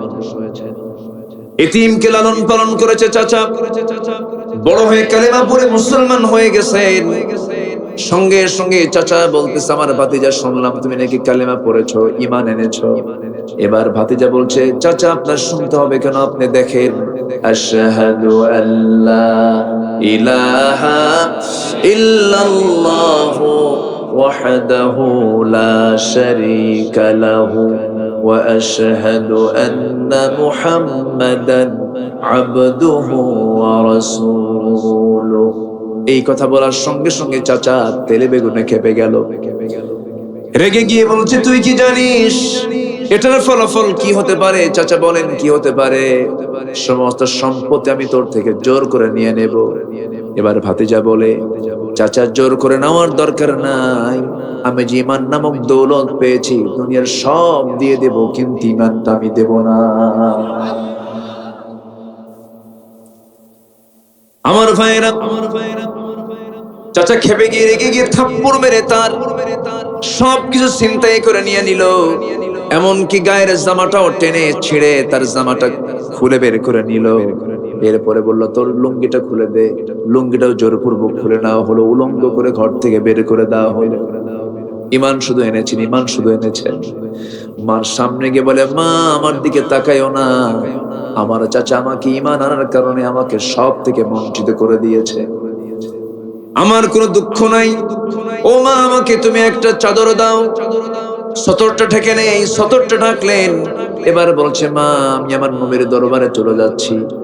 শীতকাল, সেই প্রচন্ড শীতের ভিতরে মদিনায় পৌঁছে গেলেন। নবীর দরজার সামনে গিয়ে হাজির হলেন। দরজায় কড়া নাড়লেন। দরজা খোলা মাত্র রাসূল দেখতে পেলেন তার শরীরটা কাঁপতেছে, ঠান্ডায়, গায়ে কোনো কাপড় চোপড় না। ভিতর থেকে জুব্বা আনলেন। জুব্বা দুইটা হাতের মধ্যে দিয়ে বলছে, ও যুবক, কাপড়টা পরে নাও, কি সমস্যা তোমার? হুজুর, দিন গ্রহণ করেছি, ঈমান এনেছি, আমার চাচা আমাকে ঘর থেকে বের করে দিয়েছে, সম্পদ থেকে আমাকে বঞ্চিত করেছে। রাসূল বললেন, ও আমার সাহাবী, তোমার চাচা তোমাকে পোশাক থেকে বঞ্চিত করেছে, তোমার শরীর থেকে কাপড় চোপড় খুলে নিয়েছে, আমি তোমাকে বস্ত্র দিয়ে আচ্ছাদন করে দিলাম। খুব খুশি হলেন সাহাবী। রাসূল বলেন, সাহাবী তোমার কোনো চাওয়া পাওয়া আছে নাকি বলো? সাহাবী বলছেন, ইয়া রাসূলুল্লাহ, আমার চাওয়া হলো আমি যেন জান্নাতে যাওয়ার রাসপথ, শহীদের মওত যেন আল্লাহ তাআলা আমাকে জুটাইয়া দেন। আমার নবীজি তার জন্য দোয়া করলেন, ও আল্লাহ, আমার এই পছন্দের সাহাবীর জান এবং মাল কাফের বেঈমানদের জন্য তুমি আল্লাহ হারাম করে দাও। সাহাবী এবার বলছেন, হুজুর দোয়া চাইলাম কি, আপনি দোয়া করলেন কি? রাসূল বলছেন, ও আমার আব্দুল্লাহ সাহাবী, শোনো, ওয়া ইম্মা তাআলা ফিরাশিহি, যদি কারো জিহাদের তামান্না থাকে, তার মরণটা যদি বিছানা হয়ে থাকে, তার মরণটা বিছানা হলেও আল্লাহ তাআলা তাকে শহীদের মর্যাদা দিয়ে দেন। চিন্তা করো না। আব্দুল্লাহর হাতে কোরআন তুলে দেওয়া হলো। এই আব্দুল্লাহ জুল বাজদাইন নতুন দিন গ্রহণ করেছেন। সাহাবে কেরামদের সামনে তিনি কোরআন তেলাওয়াত করেন বড় আওয়াজ দিয়ে। সাহাবীরা বিরক্ত হয়ে নবীর কাছে বলছেন, ইয়া রাসূলুল্লাহ, নতুন একজন কে যেন এসেছে, এত জোরে জোরে কোরআন পড়ে আমাদের ডিস্টার্ব হয়। রাসূল বললেন, শোনো, তোমরা আমার আব্দুল্লাহর বিরুদ্ধে কোনো কথা বলতে চেও না, কারণ আব্দুল্লাহর ঈমান আনতে নিয়ে দুনিয়ার সব কিছু বিক্রি করতে হয়েছে। জোরে বলি সুবহানাল্লাহ। ওমান ইয়াশরি নাফসাহু ইবতিগা মারদাতিল্লাহ। আমার ভাইয়েরা, শেষ পর্যন্ত কি হলো? আমার নবীজি তার প্রতি বিশেষ নজর রাখলেন। যুদ্ধের ডাক চলে এলো। এই আব্দুল্লাহ জুল বাজদাইন নবীর সঙ্গে যুদ্ধে শামিল হলেন। যুদ্ধ শেষ করে ফিরে আসার পথে হঠাৎ করে অসুস্থ হয়ে পড়লেন। অসুস্থ সাহাবী রাসূল শুনতে পেলেন। রাসূল বললেন, তোমরা আমার প্রিয় সাহাবীর সেবাটা ভালো করে করো। 3 দিনের মাথায় সংবাদ পেলেন রাসূল আব্দুল্লাহর পৃথিবীতে বেঁচে নাই। রাসূল বলেন, শোনো আমার সাহাবীরা, আমার আব্দুল্লাহর জানাজা কেউ পড়াবে না, আমি নিজে আমার আব্দুল্লাহর জানাজার দায়িত্ব গ্রহণ করলাম। নবীজি জানাজা পড়ায়া দিলেন। এরপরে বলছেন সাহাবীরা, আমার আব্দুল্লাহর কবর খনন কোথায় করেছে? অমুক জায়গায় করেছি, 2 পাহাড়ের চিপায়। রাসূল বললেন, তোমরা আমাকে ওই জায়গায় নিয়ে যাও। কবরের সামনে দাঁড়ালেন, দাঁড়িয়ে বলছেন, আমার আব্দুল্লাহর কবরে আমি কাউকে নামতে দেব না, আমি নিজে নেমে আব্দুল্লাহর লাশটা কবরে রাখবো। আমার নবীজি কবরের মাটিতে দাঁড়ালেন। সাইয়েদনা আবু বকরকে ডাক দিলেন, ওমর ফারুক রাদিয়াল্লাহু আনহুকে ডাক দিলেন, বললেন তোমরা কবরে নামো। রাসূল হাতটা গায়ে দিলেন। সেই সাহাবীর লাশটা হাতের মধ্যে নিয়ে শোয়া দিয়া বুকের উপরে হাত রেখে আমার রাসূল বলছেন, ও আকাশের মালিক আল্লাহ, এই মুহূর্ত পর্যন্ত আমি আব্দুল্লাহর উপরে রাজি আছি, সন্তুষ্ট আছি। তুমি আল্লাহ দয়া করে রাজি হয়ে যাও, তুমি আল্লাহ খুশি হয়ে যাও। এমনটা দোয়া দেখি সাহাবে কেরামদের মধ্যে কান্নার রোল পড়ে গেছে। পাশে দাঁড়ায় আছেন সাদ ইবনে আবি ওয়াক্কাস রাদিয়াল্লাহু তাআলা আনহু। তিনি হাওমা করে কাঁদতেছেন আর বলতেছেন, আমার মতো বদনসিব, আমার মতো এমন পোড়া কপাল আর কে আছে? আহারে, ওই লাশটা যদি আব্দুল্লাহর না হয়ে আজকে যদি আমি সাদ বিন আবি ওয়াক্কাসের হতো, আমার জীবনটা বড় ধন্য হয়ে যেত। আমার ভাইয়েরা, ঈমান এনেছি, আমরা ঈমানটাকে টিকিয়ে রাখবো। জোরে বলি ইনশাআল্লাহ, আরো জোরে বলি ইনশাআল্লাহ। একজন মা, একজন মহিলার কথা মনে হয়ে গেল, যে মহিলাকে আল্লাহ তাআলা খুব চুজ করেছেন, তার ইতিহাসটা কোরআনে টেনেছেন। তিনি ছিলেন তাওরাত কিতাবের অনুসারী, মুসা আলাইহিস সালামের তিনি উম্মত ছিলেন। অথচ আল্লাহ তাআলা তার সম্মানকে এত বাড়ায় দিয়েছেন, তার ঈমানকে এত সুন্দর করে কবুল করে নিয়েছেন। তার ইতিহাস, তার দোয়া সব টেনেছেন এই কিতাবের ভিতরে, কোরআনের মধ্যে তার কথা বলে দিয়েছেন। যিনি একজন কাফেরের ঘরে অবস্থান করেছেন কিন্তু ঈমানটাকে কখনো হারান নাই। বলেন তো সেই মহিলার নামটা কি? আল্লাহর ওয়াজ করে লাভ কি? সবাই তো জানেন। করব কথা বলবো? কি সুন্দর মানুষ আপনারা, যারা শ্রোতা। আমি আমার চেক হয়ে গেছে, আলহামদুলিল্লাহ। আসিয়া আলাইহিস সালাতু ওয়াস সালাম, আসিয়ার নামটা আসে নাই, কিন্তু ইমরাআত ফিরআউন বলে তাকে সম্বোধন করা হয়েছে। শুধু একজন নারীর নাম কোরআনে এসেছে। বলেন তো কে? মারিয়াম। এই ছোট্ট ছেলেটা কে? এখানে কে? আস্তে করে বললো, এই তো। আলহামদুলিল্লাহ। আমি যে মাঝে মাঝে প্রশ্ন করছি, বিরক্ত হচ্ছেন না তো? ছোট্ট ছেলেটা মারিয়াম বলে জবাব দিয়ে দিল, মারিয়াম। এছাড়া কোরআনে কারীমের ভিতরে আর কোন নারীর সরাসরি নাম এসেছে? আম্মা জান আয়েশার কথা আসছে, কিন্তু নামটা আসে নাই। আসিয়ার কথা এসেছে, কিন্তু নামটা আসে নাই। কষ্ট হচ্ছে না তো আপনাদের? আমার বন্ধুগণ, এই আসিয়া আলাইহিস সালাম ঈমান টানলেন কার ঘরে থেকে? কার ঘরে থেকে? ফেরাউন। কুফুরির আস্থা করে ফুটন্ত গোলাপ এগুলো। আল্লাহু আকবার। কুফুরের আস্থা করে একদম ফেরাউনের ঘরে থেকে ঈমান এনেছে। চিন্তা করা যায়? চিন্তা করা যায়? আল্লাহু আকবার। অনেক মহিলা স্বামীদের বিরুদ্ধে রিপোর্ট করে, হুজুর আমার স্বামী ভালো না। রিপোর্ট করে না? ও কি ফেরাউনের চাইতে খারাপ? আস্তে কয়, ফেরাউনের চাইতে খারাপ? আবার অনেক পুরুষ আছে বইয়ের বিরুদ্ধে রিপোর্ট করে, আসে না? রিপোর্ট করা কি ভালো কাজ? আস্তে, রিপোর্ট করা কি ভালো কাজ? মিলেমিশে থাকতে হবে, বেশি করে মেয়েরা সিরিয়াল দেখবেন, স্টার জলসা, স্টার প্লাস, খুব মোহাম্মত হবে।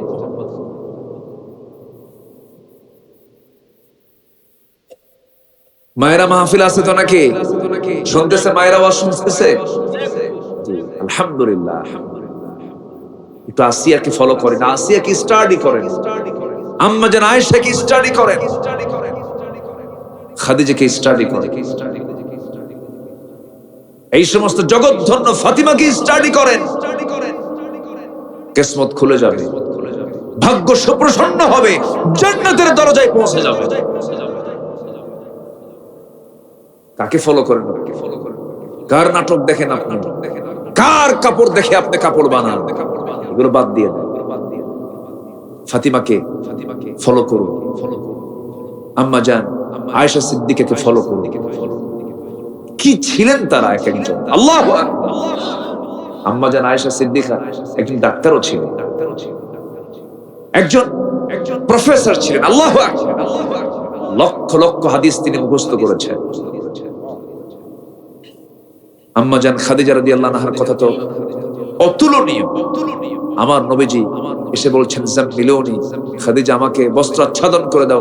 লাকাদ খাশিতু আলা নাফসি, আমার মন বলছে আমি মনে হয় বাঁচবো না, আমার জীবন নামে শঙ্কিত, আমি মরে যাচ্ছি মনে হয়। খাদিজা বলছেন, আমার স্বামী, অসম্ভব, আপনার ক্ষতি পৃথিবীর কেউ করতে পারবে না। একটা স্ত্রী তার স্বামীর পাশে দাঁড়াচ্ছেন কেন? কেউ ক্ষতি করতে পারবে না, কারণ আপনি কাউকে ঠকান না, আপনি অসহায়ের পাশে দাঁড়ান। কি উৎসাহ দিচ্ছেন! এগুলো থেকে শিক্ষা আছে না? আছে না? নাই? স্ত্রী স্বামীর পাশে দাঁড়াবে, স্বামী স্ত্রীর পাশে দাঁড়াবে। বাজারে যদি 3 দিন না থাকে, 3 দিন না করে স্বামী, আপনার এলাকার বউদের অবস্থা কি? আস্তে কন শুনলো, বাড়িতে আবার যেতে হবে। বইয়ের কথা শোনা লাগে না? আস্তে কন, আস্তে কন কেন? বইয়ের কথা শোনা লাগে না? শুনেছেন মুহাম্মদ সাল্লাল্লাহু, শুনবে। বইয়ের কথা না শুনলে তো সংসার হবে, কিন্তু শুনতে হবে। খারাপ না ভালো? ভালো কিছু শুনতে হবে। বইয়ের কথা কে না শোনে? রাজা প্রজাদের মাঝে ঘোষণা করছে, যে প্রজা বইয়ের কথা শুনে, আমি রাজা, আমার পক্ষ থেকে তার জন্য একটা করে ঘোড়া পুরস্কার আছে।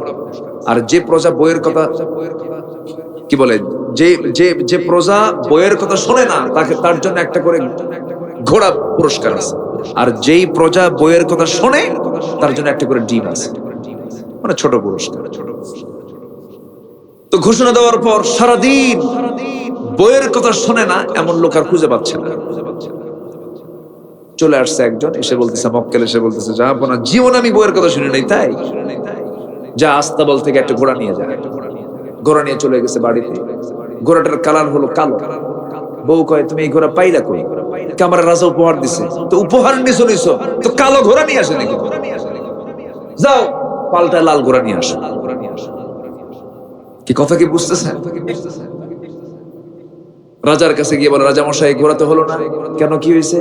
কালো ভালো না, লাল হলে ভালো হয়। কে তোর এই পরামর্শ দিল? কে? বউ আমারে বলে দিল। রাজা বলে, ঘোড়া থুইয়া ডিপ নিয়ে থুইয়া। সন্ধ্যার পর রাজা এখন নিজেই ঢুকছে বাড়ির ভিতরে। রানী বলছে, রাজা মশাই, পাইলেন কি আপনার পছন্দের লোক যারা বইয়ের কথা শোনে না? পাইছিলাম একটা, তাও পরে দেখি বইয়ের কথা শোনে। রানী বলতেছে, রাজা মশাই, তাহলে অযথা যারা বইয়ের কথা শোনে তাদেরকে ঠকানোর কি দরকার? একটা মাত্র ডিম দিবেন, এটা কোনো কথা হলো নাকি? অন্তত বাজেটটা বাড়ায় 5 কেজি করে চাল দেন, 5 কেজি করে চাল দেন। আচ্ছা ঠিক আছে। পরের দিন উজিরদের নিয়ে বৈঠক। তো খাদ্যমন্ত্রীর সামনে রাজা মশাই বলতেছে, শোনো, যারা বইয়ের কথা শোনে তাদেরকে অন্তত ডিমটা না দিয়ে 5 কেজি করে চাল দেওয়া। এখন খাদ্যমন্ত্রী বলে, রাজা মশাই, এই পরামর্শ আপনাকে কে দিল? বউ আমার শিখায়। কথা কি বুঝতেছেন? তাহলে বইয়ের কথা শোনা নাকি? রাজাও শোনে, প্রজাও শোনে, তাছাড়া সংসার হবে না। আমার নবীজি সব শিখিয়েছেন। জোরে বলেন সুবহানাল্লাহ। সব শিখিয়েছেন। মুহাব্বত কাকে বলে? আম্মা জান আয়েশা বলেন, আমি নবীর চাইতে কত ছোট, কিন্তু আমার সঙ্গে রাসূল খুনসুটি করেছেন, কৌতুক করেছেন, মজা করেছেন। আমি রাসূলকে আগে সালাম দিতে পারিনি, রাসূল আমাকে কখন সালাম দিতেন আমি টের পেতাম। বউ কথা শুনবে না কেন, খালি সালাম মারবেন, সব ঠিক, সব ঠিক হয়ে যাবে। ওয়াতুসাল্লিমু আলা আহলিহা। সালাম কার নাম? সালামটা কার নাম? সালাম কার নাম? অতএব সেই সালাম দিচ্ছেন কাউকে লক্ষ্য করে, অবশ্যই বরকত রহমত আছে না নাই? সালাম দিবেন। আফশুস সালাম ওয়া তুতি'মুত তুআম। আল্লাহর নৈকট্য হাসিলের জন্য এগুলো খুব ভালো কাজ। সালামটা আমরা বাড়ায় দেব। শুভ সকাল, শুভ সন্ধ্যা, গুড নাইট, বেহুদা এগুলো দরকার নেই। সালাম দেব আমরা, জোরে বলি ইনশাআল্লাহ। এক সাহাবী রাসূলকে আগে সালাম দিতে পারে না। উনি করছেন কি, মোটা একটা গাছের আড়ালে দাঁড়ায় আছে। এবার আসুক, লুকায় আছে, কাছাকাছি আসছে, আসসালামু আলাইকা ইয়া রাসূলুল্লাহ। রাসূল বলেন, এরকম টেকনিক করে আগে সালাম দিলে সওয়াব পাবেন। আল্লাহু আকবার বলেন। রাসূলের স্বভাব ছিল সালাম নেয়া না দেয়া, তিনি বেশি করে দিতেন সালাম। শত্রুতা বন্ধ হয়ে যাবে, মুহাব্বত তৈরি হয়ে যাবে। আম্মা জান আয়েশা বলেন, আমি নবীর জন্য মাঝে মাঝে দুধ নিয়ে সামনে দাঁড়াতাম, হুজুর আপনি দুধটা পান করেন। আমার নবীজি সেই দুধের গ্লাসটা আমার দিকে ঠেলে দিয়ে বলতেন, আয়েশা তুমি আগে খাও, তুমি আগে পান করো, এরপর আমি খাবো। মুহাব্বত কেন হবে না? আম্মা জান আয়েশা বলেন, আমি গ্লাসের যে দিক থেকে আমি ঠোঁটটা লাগাতাম, নবীজি চেয়ে থেকে দেখতেন আমি কোন দিকে ঠোঁটটা লাগাইছি। রাসূল আমি যখন দুধটা খেয়ে যখন রেখে দিতাম, গ্লাসটা নিতেন, আমি যেই দিকে ঠোঁট লাগাইছি রাসূল সেই দিকে ঠোঁট লাগায় বাকি দুধ পান করতেন।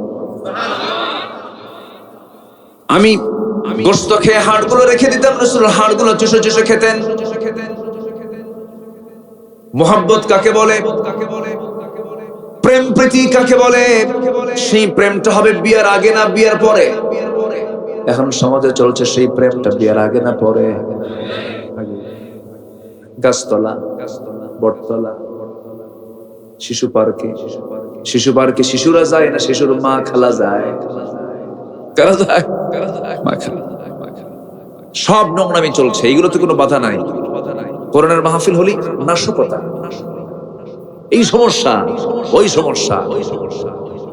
এই সমস্ত অন্যায় বন্ধ করার জন্য শুধু ওয়াজ করে বন্ধ হবে না, এই সমস্ত অসামাজিক কাজ বন্ধ করার জন্য ১.৫ হাত লাঠির, শক্ত লাঠির পেটনের দরকার আছে না? না।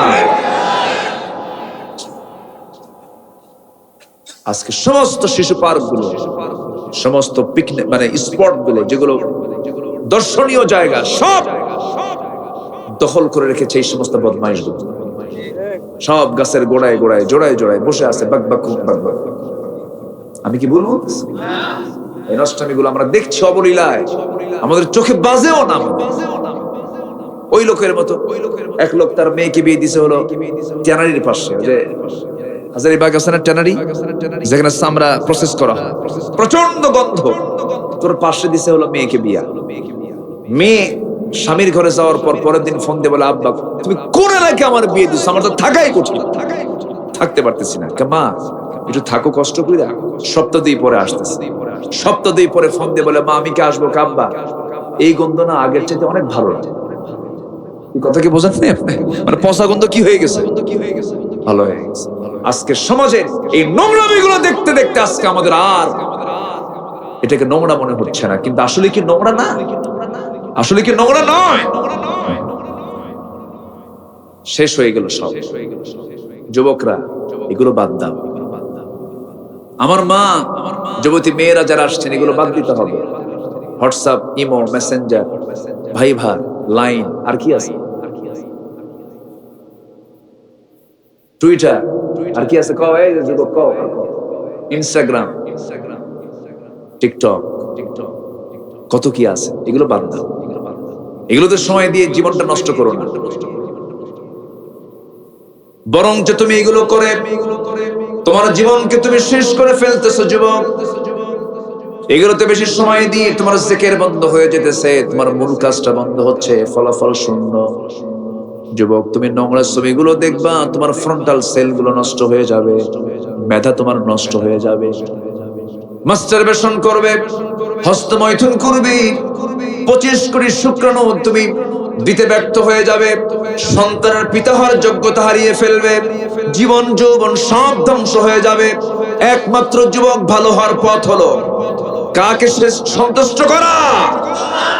সেজদা দাও, রোজা রাখো, নামাজটা পড়ো, কোরআনটা সুন্দর করে তেলাওয়াত করো, জীবনটা সুন্দর করে সাজিয়ে নাও, নামাজ কেন্দ্রিক জীবন যাপন করো, জীবনটা তোমার ধন্য হয়ে যাবে, খুব ভালো হবে তোমার জীবনটা। নোংরামি সবগুলো ছেড়ে দাও আমার যুবক ভাইয়েরা। আমি আম্মা জানদের জন্য, আমার মা বোনদের জন্য একজন নারীর কথা শুরু করেছিলাম, ইমরাত ফিরাউন আলাইহিস সালাতু ওয়াস সালাম। ঈমান এনেছেন কার ঘরে থেকে বলেন? ফিরাউনের ঘরে থেকে। ফেরাউনের ঘরে থেকে ঈমান রক্ষা করা সহজ না কঠিন? কঠিন ব্যাপার। ফেরাউন জানতো না, ফেরাউন জেনে গেল। ফেরাউন বলল, আসিয়া শুনলাম তুমি নাকি ইসলাম কবুল করেছো, দিন নাকি গ্রহণ করেছো। আসিয়া আলাইহিস সালাতু ওয়াস সালাম বলেছেন, স্বামী আমার, আমি আপনাকে মহব্বত করি, আমার যৌবন আপনার মাঝে, আমি আপনাকে মহব্বত করে বলছি আমি তো দিন গ্রহণ করেছি, আমি দেখতে চাই আপনিও দিনটা গ্রহণ করেন, আপনি ইসলামটা কবুল করে নেন। ফেরাউন বলছে, শোনো আসিয়া, আমি তোমাকে কত বড় মর্যাদা দিয়েছি, আমি হলাম ফেরাউন, তুমি হলে তার লেডি, ফার্স্ট লেডি তুমি। এই নগর, এই রাষ্ট্রের তুমি হলো সেকেন্ড ব্যক্তি, আমার পরেই তোমার স্থান। তুমি যদি আমার মতের বিরুদ্ধে চলে যাও, আমার মান সম্মানটা থাকে কোথায়? অতএব তুমি দিনটা ছেড়ে দাও, তুমি মুসার ধর্মটা বাদ দিয়ে দাও। সঙ্গে সঙ্গে আসিয়া বলছেন, আমার স্বামী গো, জীবনটা আমি এনেছি, প্রয়োজনে আমার জীবনটা দিয়ে দেব, কিন্তু ঈমান হারা কখনো আমি হতে চাই না। জোরে বলে সুবহানাল্লাহ। ঈমান তারা এনেছেন। মুরব্বি যাচ্ছেন কোথায়? চলে যাচ্ছে? আসবেন না? বা আসবেন না? আরে তাহলে আমরা আসেন, দোয়া করে দিই নাকি?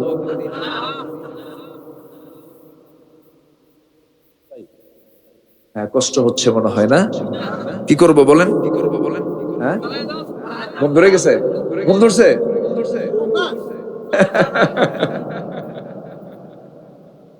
হ্যাঁ তাই তো, ঠিক আছে, আমার পক্ষে আছে তো ভালো। মেনি মাইন্ড মেনি মাইন্ডস, বেশি যত মানুষ তত। আল্লাহ কি দৃষ্টান্ত দিয়েছে, কি দৃষ্টান্ত দিয়েছেন! ঈমান, ঈমান। ইয়াহদি আল্লাহু মান ইয়াশা, আল্লাহ যাকে চান কি দেন? হেদায়েত দেন। আমার ভাইয়েরা, শেষ পর্যন্ত কি হলো? ফেরাউন বলতেছে, আসিয়া তোমাকে দিন ছেড়ে দিতে হবে। আসিয়া বলছেন, আমার স্বামী, আপনাকে সম্মান রেখেই বলতে চাই, আমার সব যাবে, আমি ঈমান ছাড়বো না। শেষ পর্যন্ত ফেরাউন বলে ফেলতেছে, আমি তোমাকে দুনিয়া থেকে বিদায় করে ফেলবো। বাদীকে ধরে ফেলা হলো। ফেরাউনের একটা বাদী ছিল, সেই বাদীকে ধরে ফেলে, দাসীকে ধরে ফেলে, এক হাতের মধ্যে পেরেক ঢুকালো, আরেক হাতের মধ্যে পেরেক ঢুকালো, দুই পায়ে পেরেক ঢুকায়া সোজা করে রেখে দিয়ে বলছে, তুই ইসলাম ছেড়ে দে। সঙ্গে সঙ্গে সেই বাদীও বলছে, শহীদ হয়ে যাব, দুনিয়া থেকে বিদায় নেব, কিন্তু ঈমান হারা হয়ে কখনো মরতে চাই না। তাদের ঈমান আর আমাদের ঈমানের মধ্যে তফাৎ আছে না নাই? আমার ভাইয়েরা, আসিয়া আলাইহিস সালাতু ওয়াস সালাম শেষ পর্যন্ত বলেই ফেলেন, আমার স্বামী, আপনি কি সিদ্ধান্ত নিচ্ছেন জানি না, তবে একটা কথা আমার চূড়ান্ত শুনে নেন, আমার প্রতি অত্যাচার যত বাড়বে, আমার ঈমান তত পাকা হয়ে যাবে। জল্লাদকে রেডি করা হলো। নমরুদ, জল্লাদ কি বলে, হামানের পরামর্শে জল্লাদকে নিয়ে আসা হলো। জল্লাদ সামনে দাঁড়ায় আছে, হাতে করাত নিয়ে দাঁড়ায় আছে। তাফসীরে এসেছে, করাতটা যখন তার কপালে ঠেকিয়ে দেওয়া হলো, সেই সময় হলো, আসিয়া, এখনো সময় আছে, তুমি কি করবা বলো। আসিয়া করাতের চিত্র দেখে, করাতটা দেখে তিনি বলতেছেন, আমার নাকের মধ্যে আমি জান্নাতের গন্ধ পেতেছি। যখন করাতটা ঠেকানো হলো কপালে, সেই সময় রক্তগুলো ফিঙ্কি দিয়ে পড়তেছে, কিন্তু আসিয়ার মুখ থেকে দোয়া বাদ যাচ্ছে না। তিনি আল্লাহকে এত কাছে টেনে নিয়েছেন, তিনি দোয়া করছেন কি, রব্বি বিনিলি ইনদাকা বাইতান ফিল জান্নাহ ওয়া নাজ্জিনি মিন ফিরআউনা ওয়া আমালিহি। আল্লাহু আকবার। আল্লাহ, তুমি আমার জন্য বানায় দাও ইনদাকা তোমার কাছে, ইনদাকা তোমার কাছে বাইতান একটা ঘর, জান্নাতে তো একটা ঘর থাকবে না, অসংখ্য ঘর থাকবে, অসংখ্য নিয়ামতে ভরা থাকবে, কিন্তু আসির চাওয়া কয়টা ঘর? একটা ঘর, কিন্তু সেই ঘরটা আমি চাই ইনদাকা তোমার কাছে, তোমার ঘরের দেওয়ালের সাথে যেন আমার ঘরটা হয়। ওয়ানাজ্জিনি মিন ফিরাউন, এবং ফেরাউনের অনিষ্ট থেকে তুমি আল্লাহ আমাকে বাঁচায়া দাও, আমি ঈমান নিয়ে তোমার কাছে যেতে চাই। আল্লাহ, আল্লাহকে তারা কত কাছে টেনে নিয়েছেন, আল্লাহকে তারা কত কাছে বরণ করে নিয়েছেন। আমার সবচেয়ে কাছে কে? আমার সবচেয়ে আপনজন কে? নাকের ডগায় খাবারটা দেন কে? নাকের ডগায় অক্সিজেনটা সরবরাহ করছেন কে? আমার প্রাণ কার হাতে? বলেন আল্লাহর হাতে। আল্লাহকে ভুলে যাওয়া যাবে না, আল্লাহকে ভুলে যাওয়া যাবে না। সব ভুলে যাব কিন্তু আল্লাহকে ভুলবো না। আল্লাহকে ভুললে সব শেষ হয়ে গেল আমার আপনার।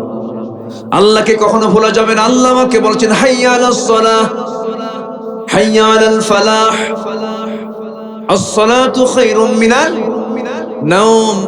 ডাক হচ্ছে মসজিদের দিকে আসো। আল্লাহ বলছেন বান্দা, তোর দিলটা যদি মসজিদের সঙ্গে লটকানো থাকে, আমি তোকে আরশ আজিমের ছায়ায় তোকে আমি জায়গা দিয়ে দেব। সাবআতু ইযিল্লুহুমুল্লাহু ফি যিল্লিহি ইয়াওমা লা যিল্লা ইল্লা যিল্লুহু, ইমামুন আদিল, শাবুন নাশা ফি ইবাদাতিল্লাহ, রাজুলুন কলবুহু মুআল্লাকুন বিল মাসাজিদ। বিল মাসাজিদ, মসজিদের বহুবচন কি? মাসাজিদ। যেখানেই মসজিদ পাবো আমরা সেখানে ছুটে চলে যাব।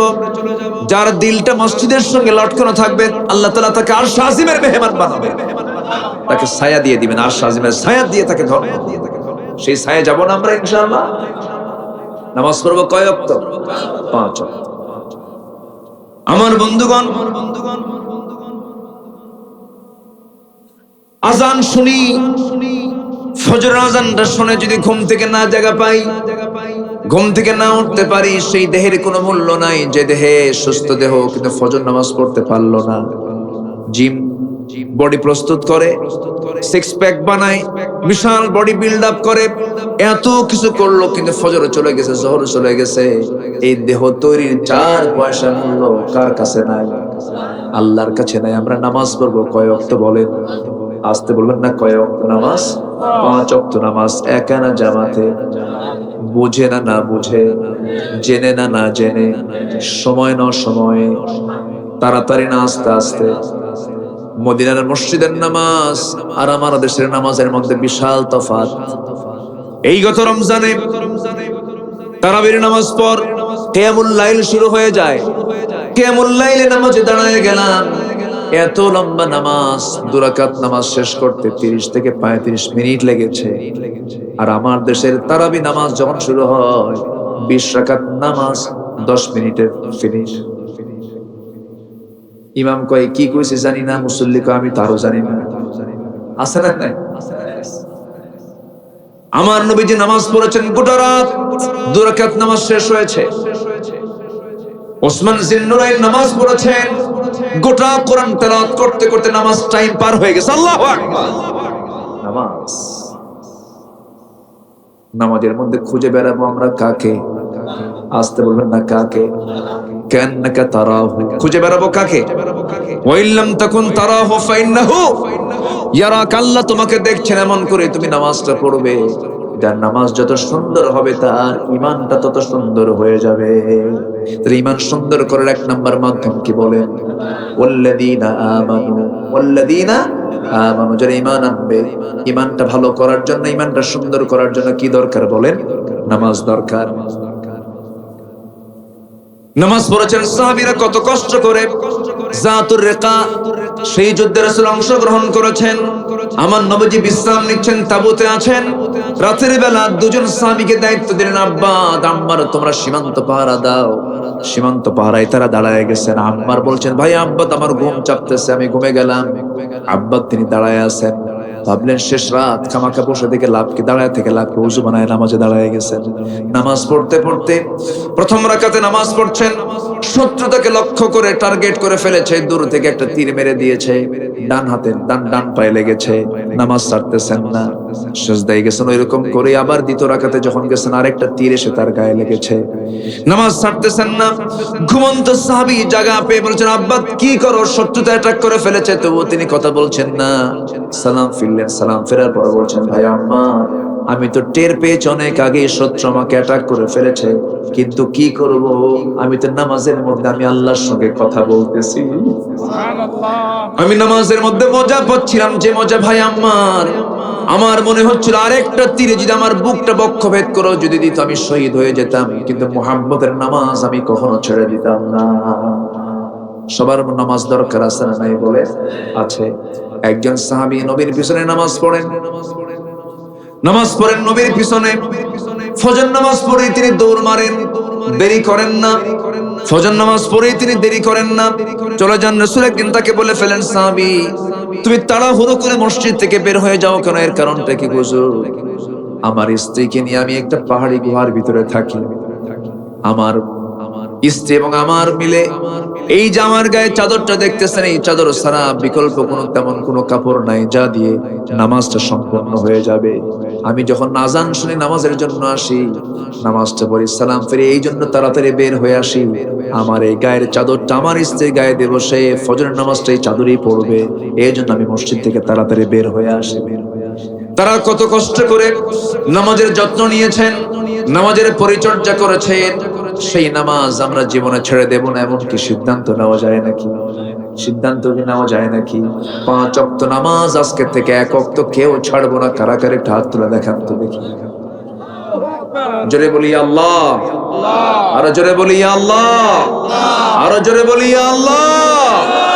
আমাদেরকে 5 ওয়াক্ত সালাত আদায় করা তৌফিক তুমি আল্লাহ দিয়া দাও। জোরে বলি আমিন, আরো জোরে আমিন, আরো জোরে আমিন, আরো জোরে আমিন। জান্নাত নেব না আমরা? জান্নাত নেব না? সেই জান্নাত পেতে হলে নামাজের দরকার সবার, পড়না সবার আগে। মা সালাকাকুম ফি সাকার ক্বালু লাম নাকু মিনাল মুসাল্লিন। সাকারে কেন?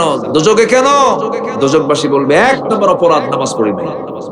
অতএব যে নেতৃত্বের পিছনে নামাজের কোনো গন্ধ খুঁজে পাওয়া যায় না, ওই নেতৃত্বকে আমরা মানবো না, মানবো না, মানবো না।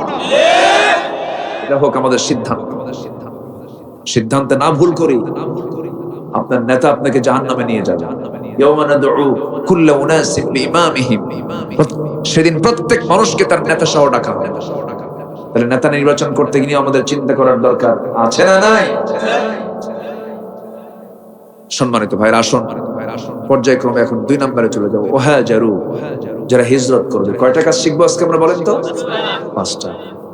এত সুন্দর মানুষ, আলহামদুলিল্লাহ। এত রাতে আমি তো অবাক হয়ে যাচ্ছে। আমি ভাবছিলাম যে আমি মাহফিলে গিয়ে লোক পাবো কিনা, কিন্তু লোক তো 16 আনাই আছে, আলহামদুলিল্লাহ।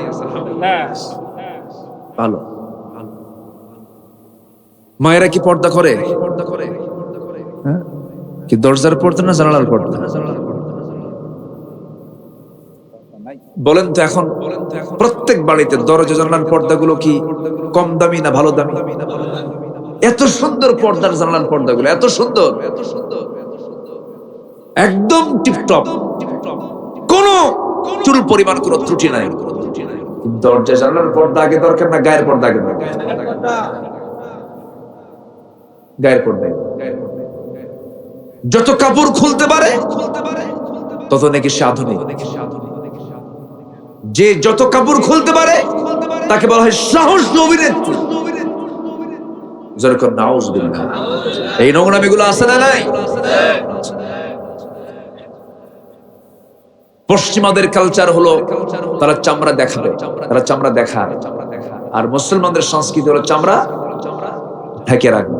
কিন্তু আজকে এই মুসলমানদের সংস্কৃতিকে তারা যারা উৎখাত করতে চায়, একটা মহল ইহুদি খ্রিস্টানদের 5টা গোলাম কিছু আছে না নাই? আসতে বলবেন না আছে না নাই?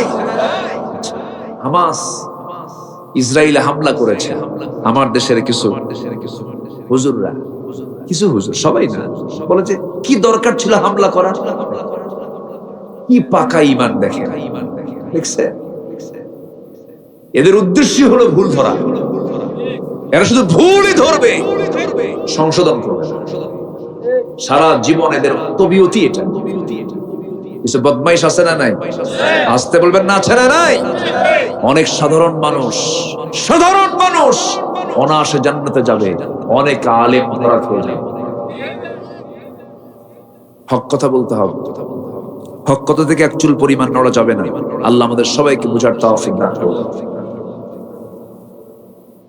যারা হিজরত করে, হিজরত মানে কি? যারা স্যাক্রিফাইস করবে।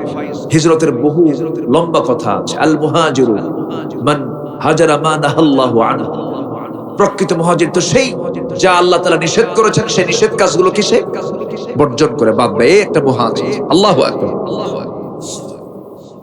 যারা নির্বাসিত হয়, এখনো পৃথিবীতে নির্বাসিত মুসলমান আছে না নাই? নির্বাসিত দায়ী আছে না নাই? এক দেশের মানুষ আরেক দেশে গিয়ে বসে আছে, নির্বাসিত জীবন যাপন করছে, আছে না? জাকির নায়েকের নাম শোনেন? এই যে সেপ্টেম্বরে দেখা হলো আমার সাথে, দেখা করেছি তার সাথে। তো নির্বাসিত জীবনটা কষ্ট, যন্ত্রণা, পুরস্কার মনে হয় আল্লাহর কাছে নাই। আসতে বলে আছে না নাই? আচ্ছা, ও হ্যাঁ জরুর। আল্লাহ বাদ দেননি, আল্লাহ বাদ দেননি। যারা নির্বাসিত, যারা হিজরত করেছে, যারা ত্যাগ স্বীকার করেছে, এরা হচ্ছে খাঁটি মুমিন। কি মুমিন? সোনা খাঁটি হয় কি দিয়া? এমনি খাঁটি হয়? হ্যাঁ, যত পূর্বে তত খাঁটি হয়। ইমানদারের ইমানও মজবুত হওয়ার জন্য, খাঁটি হওয়ার জন্য যত পরীক্ষা হবে তার ইমান তত কি হবে? পাকা। জেল খাটা কি? কেউ কিছু কয় না। সুন্নাত। জেলখাটা কি বলে? আমি জেলখানার নাম দিয়েছি মাদ্রাসা ইউসুফিয়া। মাদ্রাসা ইউসুফিয়া। জেলখাটার সূচনা উদ্বোধন করেছেন ইউসুফ আলাইহিস সালাতু ওয়াস সালাম। জেলখাটা নাই? কেটেছেন। জেলখানায় যখন যাচ্ছেন তখন হাসতে হাসতে যাচ্ছেন। কি আবার ইউসুফ হাসো কেন? কাহাব্বু ইলাইয়া। আমার কাছে এটাই প্রিয়, কারণ জেলখানায় অন্তত জুলাইখার ডিস্টার্ব। দেখছেন? হাসতে হাসতে যাওয়া এখনো কিছু মুসলমান আছে না? আছে না নাই? সম্মানিত ভাই, আকলমান ইশারাবাস, সচেতন ব্যক্তির জন্য ইঙ্গিতগুলোই যথেষ্ট বুঝে। হাসতে হাসতে জীবন দেওয়া লোক এখনো আছে না নাই? আছে। সে যুগের খালিদ বিন ওয়ালিদ ছিল, এই যুগের খালিদ বিন ওয়ালিদও আছে। আছে আছে না থাকলে কি দুনিয়া চলে? হামাস যান, একটু গাজার দিকে যান। 7 বছরের ছোট্ট বাচ্চা বুকের বোতাম খুলে দিয়ে বলে, ইসরায়েল সৈন্যকে কয়টা গুলি চালাবি চালা, বাইতুল আকসা আমাদের। তোরা জান্নাত পাবে না, কারা জান্নাত পাবে? কিন্তু আমার বড় টেনশন হয়, একটা শিশু সেদিন আবদার করছে আল্লাহর কাছে, প্রার্থনা করছে, আল্লাহ গতকালকে মা হারিয়েছি, বাবা হারিয়েছি, আমার বাড়ি ঘর নেই, খাবো কি তাও নাই। আকাশের মালিক তুমি তো আল্লাহ, তুমি তো সব পারো। কিন্তু শুনছি এই দুনিয়াতে নাকি কোটি কোটি মুসলমান আছে, কেউ তো আমাদেরকে খাবার দেয় না। আল্লাহ তোমার আদালতে মামলা দিন, বলেন এই মামলার জামিন হবে কেমন? তসবিহ জপার মধ্যে শুধু জান্নাত খুঁজলে হবে না, বাতিল শক্তির মোকাবেলা করতে হবে। মুসলমান রাজি আছেন? কারা কারা হাত উঁচু করে দেখান। আল্লাহু আকবার।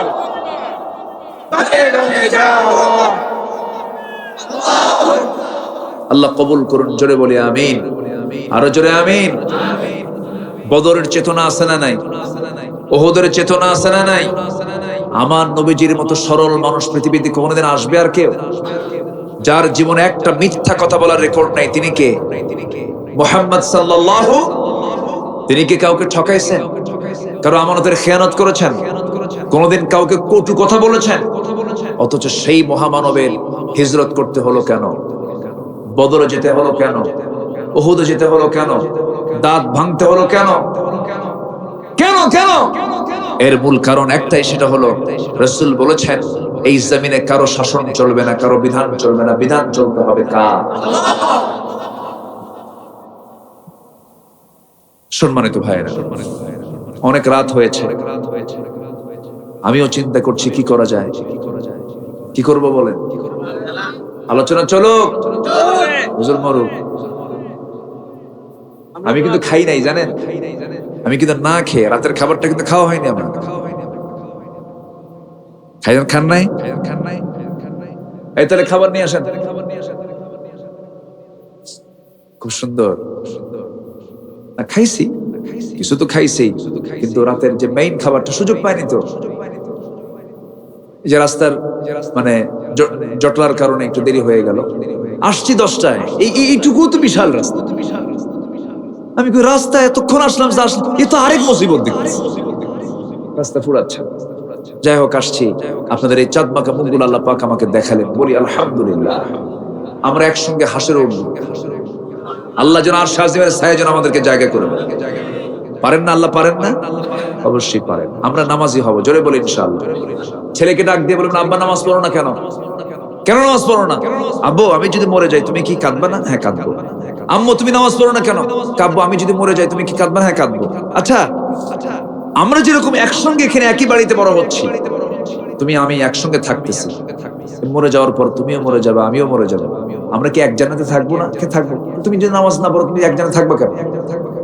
বুঝাবো, জোরে বলি ইনশাআল্লাহ। সন্তানকে বলবেন আমরা এক জান্নাতে থাকবো, বাবা নামাজ পড়, তুই জাহান্নামে চলে যাবি তাছাড়া। আমরা একসঙ্গে জান্নাতে থাকবো। পরিবারকে আমরা এমন করে বুঝাবো, জোরে বলি ইনশাআল্লাহ। পরিবারে ঢুকেই যেন গন্ধ খুঁজে পাওয়া যায় কোন কিতাবে? কোরআনে। বাচ্চাদের মুখে মুখে থাকবে তেলাওয়াত, মুখে মুখে থাকবে কি? তেলাওয়াত। বাড়িতে কোনো কিছু যদি বাজে, সেই বাজবে হলো কিসের সুর? কোরআনের সুর। এরকম একটা পরিবেশ আমরা যেন তৈরি করতে পারি, আল্লাহ পাক কবুল করুন। জোরে বলি আল্লাহুম্মা আমিন। বাজে কোনো সাউন্ড, বাজে কোনো বাদ্যযন্ত্র বাড়িতে রাখা যাবে? ভূমিকম্পের বহু কিছু কারণ, গজবের বহু কিছু কারণ থাকে, এর মধ্যে অন্যতম কারণ হলো যখন বাদ্যযন্ত্রের আধিক্য যখন দেখা দিবে।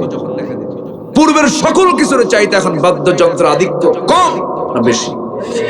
একটা বিয়ের অনুষ্ঠান কি বাজে? গান বাজনা, এমন আওয়াজ মনে ভূমিকম্প শুরু হয়েছে। আমি কি ভুল বলতেছি? বিয়ে হয় নাই, বিয়ের আগে গায়ে হলুদ আছে নাকি? এগুলো যাচ্ছে।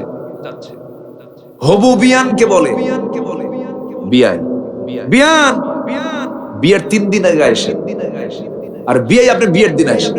কত বড় বদমাইশ! আছে না? বলেন তো আছে না? এগুলো নোংরামি, এগুলো করবো না মুসলমানদের মধ্যে এগুলো কালচার থাকা যাবে না। এগুলো কি ইমানের কাজ না? ইমানের খেলাফ কাজ। এগুলো বাদ দেব, জোরে বলি ইনশাআল্লাহ। মা, আপনাকে বোরকা পড়তে হবে। 14 জন পুরুষ ছাড়া পৃথিবীর কোন পুরুষের সঙ্গে দেখা করা যাবে? প্রয়োজনীয় অপ্রয়োজনীয় কোন কথা বলা যাবে? এটা কি মোল্লার কথা না আল্লাহর কথা? কে কইছে এই কথা? কে কইছে? আল্লাহ। এগুলো খেয়াল রাখবে। বাড়িতে কোনো পর পুরুষ আসলে, বাড়িতে যদি কোনো পুরুষ মানুষ না থাকে, দরজা খোলারও দরকার। সিস্টেম, এটা পদ্ধতি শিখিয়েছেন মুহাম্মদ সাল্লাল্লাহু ওয়ালাহু আসলামা মান ফিস সামাওয়াতি ওয়াল আরদ তাওআন ওয়া কারহান। সব প্রাণী ইসলাম মেনে চলে, সব প্রাণী আত্মসমর্পণ করেছে কার কাছে? বাবুই পাখি চেনেন না সবাই? বাবুই পাখি বাসা বাঁধে কোথায়? তাল গাছে। তাল গাছে। ও বোকাশোকা না, এমন গাছে বাঁধে যে গাছ সহজে উপড়ে না একেবারে। সেই বাসাটা এত সুন্দর করে বানায়, পৃথিবীর কোন আর্কিটেক্ট, ইঞ্জিনিয়ার, সিভিল ইঞ্জিনিয়ার কেউ কি তার মতো একটা বাসা বানাতে পারবে? তাহলে ওই মাথার মধ্যে ওই বিশেষ জ্ঞান কে দিছে? আল্লাহ বাসাটা বানাইছে। ওর মধ্যে আবার সিস্টেম আছে, পর্দার পদ্ধতিও আছে। আল্লাহু আকবার। সেই বাবুই পাখির বাসার ভিতরে 3টা করে রুম, একটা হলো ড্রয়িং রুম, একটা হলো বেডরুম, আর একটা হলো কমন রুম। ড্রয়িং রুমে সোফা সেট থাকে, বেডরুমে বাবুই পাখি তার বউ নিয়ে শুয়ে থাকে, কমন রুমে বাচ্চাগুলো থাকে, ডিমগুলো থাকে। যখন কোনো বাইরের কোনো লোক এসে যখন দরজায় নক করে, দরজা খুলে বাবুই পাখি সালাম কালাম দিয়ে বলে, ও আমার বন্ধু, তুমি এই ড্রয়িং রুমের সোফা সেটে বসো, ভিতরে যাইও না, গিন্নি শুয়ে আছে। গিন্নি কি শুয়ে আছে? আর আজকের মুসলিম সমাজে কোন মানুষ যদি বেড়াতে আসে, বন্ধুর সঙ্গে দেখা করতে আসে, বন্ধু বলে এই সুইটি যা, বন্ধুকে ওয়েলকাম জানা। দেখছেন, সুইটি যাবে না সুইটের স্বামী যাবে? এখন কে যায়? সুইটি নিজেই। এগুলো কি ইসলামের কাজ? এগুলো পর্দার কাজ? খাবার পরিবেশন করবে পুরুষ মানুষ না মহিলা মানুষ? পুরুষের খাবার পুরুষ পরিবেশন করবে, মেয়েদের খাবার মেয়ে পরিবেশন। বিয়ে থেকে এগুলো আছে? সব উল্টা পাল্টা। সব জায়গায় ইসলাম মেনে চলবো আমরা, ঈমানকে রক্ষা করবো আমরা। জোরে বলি ইনশাআল্লাহ। আল্লাহ কবুল করুন।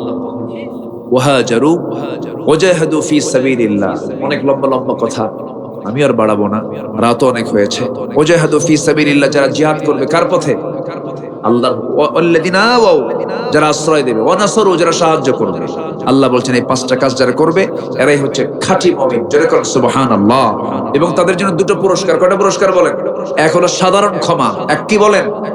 সাধারণ ক্ষমা। কে করবেন ক্ষমা? আর ক্ষমা করলে কিসে জাহান্নাম যাবে? ওয়া রিজকুন কারীম, সম্মানজনক জান্নাত, সম্মানজনক রিজিক আমি তাকে দেব। জোরে বলি সুবহানাল্লাহ। আল্লাহ তুমি সবাইকে কবুল করো। জোরে বলি আল্লাহুম্মা আমিন। ইয়াশাবাদ কামনা করছি। ওঠেন কেন ভাই? বসেন বসেন বসেন। আমি খুবই খুশি, আমি আনন্দিত আপনাদের এই চাঁদ মাখা মুখ আমি দেখতে পেয়েছি, এবং খুব ধৈর্যের পরিচয় দিয়ে বসেছিলেন শেষ সময় পর্যন্ত। এটা আল্লাহ পাকের খাস মেহেরবানি। বলি আলহামদুলিল্লাহ। যে যেখানে আছি আমরা বসবো। এটা মসজিদের মাহফিল না? মসজিদ কোথায়? সামনে মসজিদ দেখে আসলাম, অনেক সুন্দর। এই যে অনেক সুন্দর মসজিদ। বলি আলহামদুলিল্লাহ। মসজিদ পাকা, ঈমানটাও যেন পাকা হয়। জোরে বলি আমি। আমার নবীর মসজিদ কি ছিল? বলেন বলেন। ঈমান ছিল, ঈমান ছিল। আমার নবীর মসজিদের মতো এখন কোন মসজিদ খুঁজি পাওয়া যায়? দুজন এতিমের কাছ থেকে জায়গা নিলেন, মসজিদ বানালেন, খেজুর পাতার বেড়া দিলেন। আল্লাহু আকবার বলেন। মুসল্লি কারা? আবু বকর, ওমর, ওসমান, আলী রাদিয়াল্লাহু আনহু। আল্লাহু আকবার। আর আমাদের মসজিদগুলো কি হয়ে গেছে? পাকা। ফজরের সময় মাঝে মাঝে তিনজন মুসল্লি, ইমাম, মুয়াজ্জিন আর খাদেম। আমি কি ভুল বলতেছি বলেন তো? এই অবস্থা। আল্লাহ তুমি সবাইকে মসজিদমুখী হৃদয় বানিয়ে দাও। জোরে বলি আল্লাহুম্মা আমিন। যারা হাত তুলেছি মনে থাকবে তো সবার? আসুন আমরা সময় না বাড়িয়ে দোয়ার দিকে আস্তে আস্তে চলে যাচ্ছি। 1টা বেজে গেছে। কিছু কাজ বাকি আছে। আমার বেলালি ভাই বলে নাই আমার বলতে হবে? আচ্ছা, যদি কেউ দিতে চান মসজিদের জন্য, কি আছেন? 1 লাখ টাকা দিবেন। কেউ আছেন কি? আমি 1 লাখ কেন বললাম শোনেন। এক মাহফিলে বললাম সিরাজগঞ্জে বেশ কয়েক বছর আগে। কে আছেন? 10,000 দিবেন। 500 থেকে দেখি একজন চেক লেখে। 1 কোটি টাকার চেক দিয়ে বলে হুজুর বেশি দিলাম না, মাত্র 1 কোটি দিলাম। সেদিন থেকে তওবা করছে, আল্লাহ জীবনের 1000 কবর না। এই জন্য লাখ কইছে। বলা তো যায় না কে কখন কোন দিক থেকে দিয়ে দেয়, বলা যায় না। দিতেও পারে। কে আছেন এমন আল্লাহর ঘরের জন্য? আল্লাহ তো ওয়াদাই করেছেন, একদম সহি বর্ণনা, মান বানা মসজিদান বানাল্লাহু লাহু বাইতান ফিল জান্নাহ। আল্লাহ তাআলা তার জন্য জান্নাতে ঘর বানাবেন, যে দুনিয়াতে আল্লাহর ঘর বানায় দিবেন। মসজিদ কার ঘর? কার ঘর? নামাজ পড়ে কে? আল্লাহ। নামাজ পড়ে কারা? আমরা নামাজ পড়ি। তাহলে মসজিদ আমরাই বানাবো। সওয়াব দিবেন কে? আল্লাহ তাআলা। কে আছেন? আমরা দেব ইনশাআল্লাহ। এই যে ভাই বসেন বসেন বসেন, দোয়াটা করে যান। চাদর দিছিলেন ভিতরে? চাদর সব অভিযান হয়ে গেছে। এই শেষে আমারে দিছেন। জি, আর কি আছেন? আমি তো চাইতে পারি না, আমি এই অভ্যাসটা আমার কম। মানে আমাদের তো আলোচনা করতে সময় চলে যায়। এটার জন্য একটা এক্সপার্ট কিছু লোক থাকে, এমন ভাবে চায় কানের ফুল নাকের দুল সব দিয়ে যায়। আজকেও দিছে না? জি আলহামদুলিল্লাহ। তাহলে মায়েরা ভালো? হ্যাঁ জি আলহামদুলিল্লাহ। যে একজন ভাই দিয়েছেন 1000 টাকা। বলি আলহামদুলিল্লাহ। আল্লাহ কবুল করো, নেক নিয়ত মঞ্জুর করো, আব্বা আম্মাকে মাফ করো। জোরে বলি আল্লাহুম্মা আমিন। আর কে আছেন ইনশাআল্লাহ দেওয়ার মতো? হয়তো আগে দিয়েছেন, 12টার পর একটু দিবেন, আল্লাহকে খুশি করার জন্য দিবেন। এমন কে আছেন? একটু জিকির করে সুবহানাল্লাহ আলহামদুলিল্লাহ।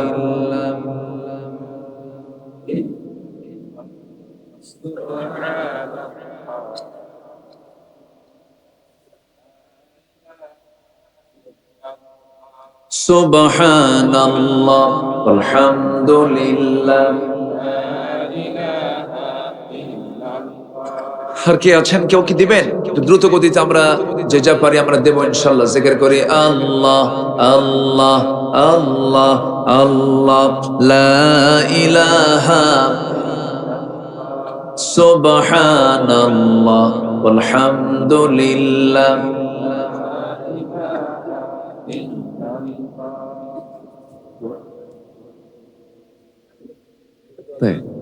লা ইলাহা ইল্লাল্লাহ মুহাম্মাদুর রাসূলুল্লাহ সাল্লাল্লাহু আলাইহি ওয়াসাল্লাম। মাইকওয়ালা কোথায়? মাইকওয়ালা? হ্যাঁ, মাইক গুলো খুব সুন্দর মাশাআল্লাহ। এটা কোথাকার মাইক? হ্যাঁ। জি, খুব সুন্দর। হ্যাঁ, খুব সুন্দর মাইকের সার্ভিস খুব ভালো, কিন্তু মাইকওয়ালার তো অবস্থা ভালো না খুব একটা। মাথার চুল টুল তো ভালো না। সবচেয়ে ওয়াজ বেশি শুনে কারা বলেন তো? দেখেন চুল, দেখেন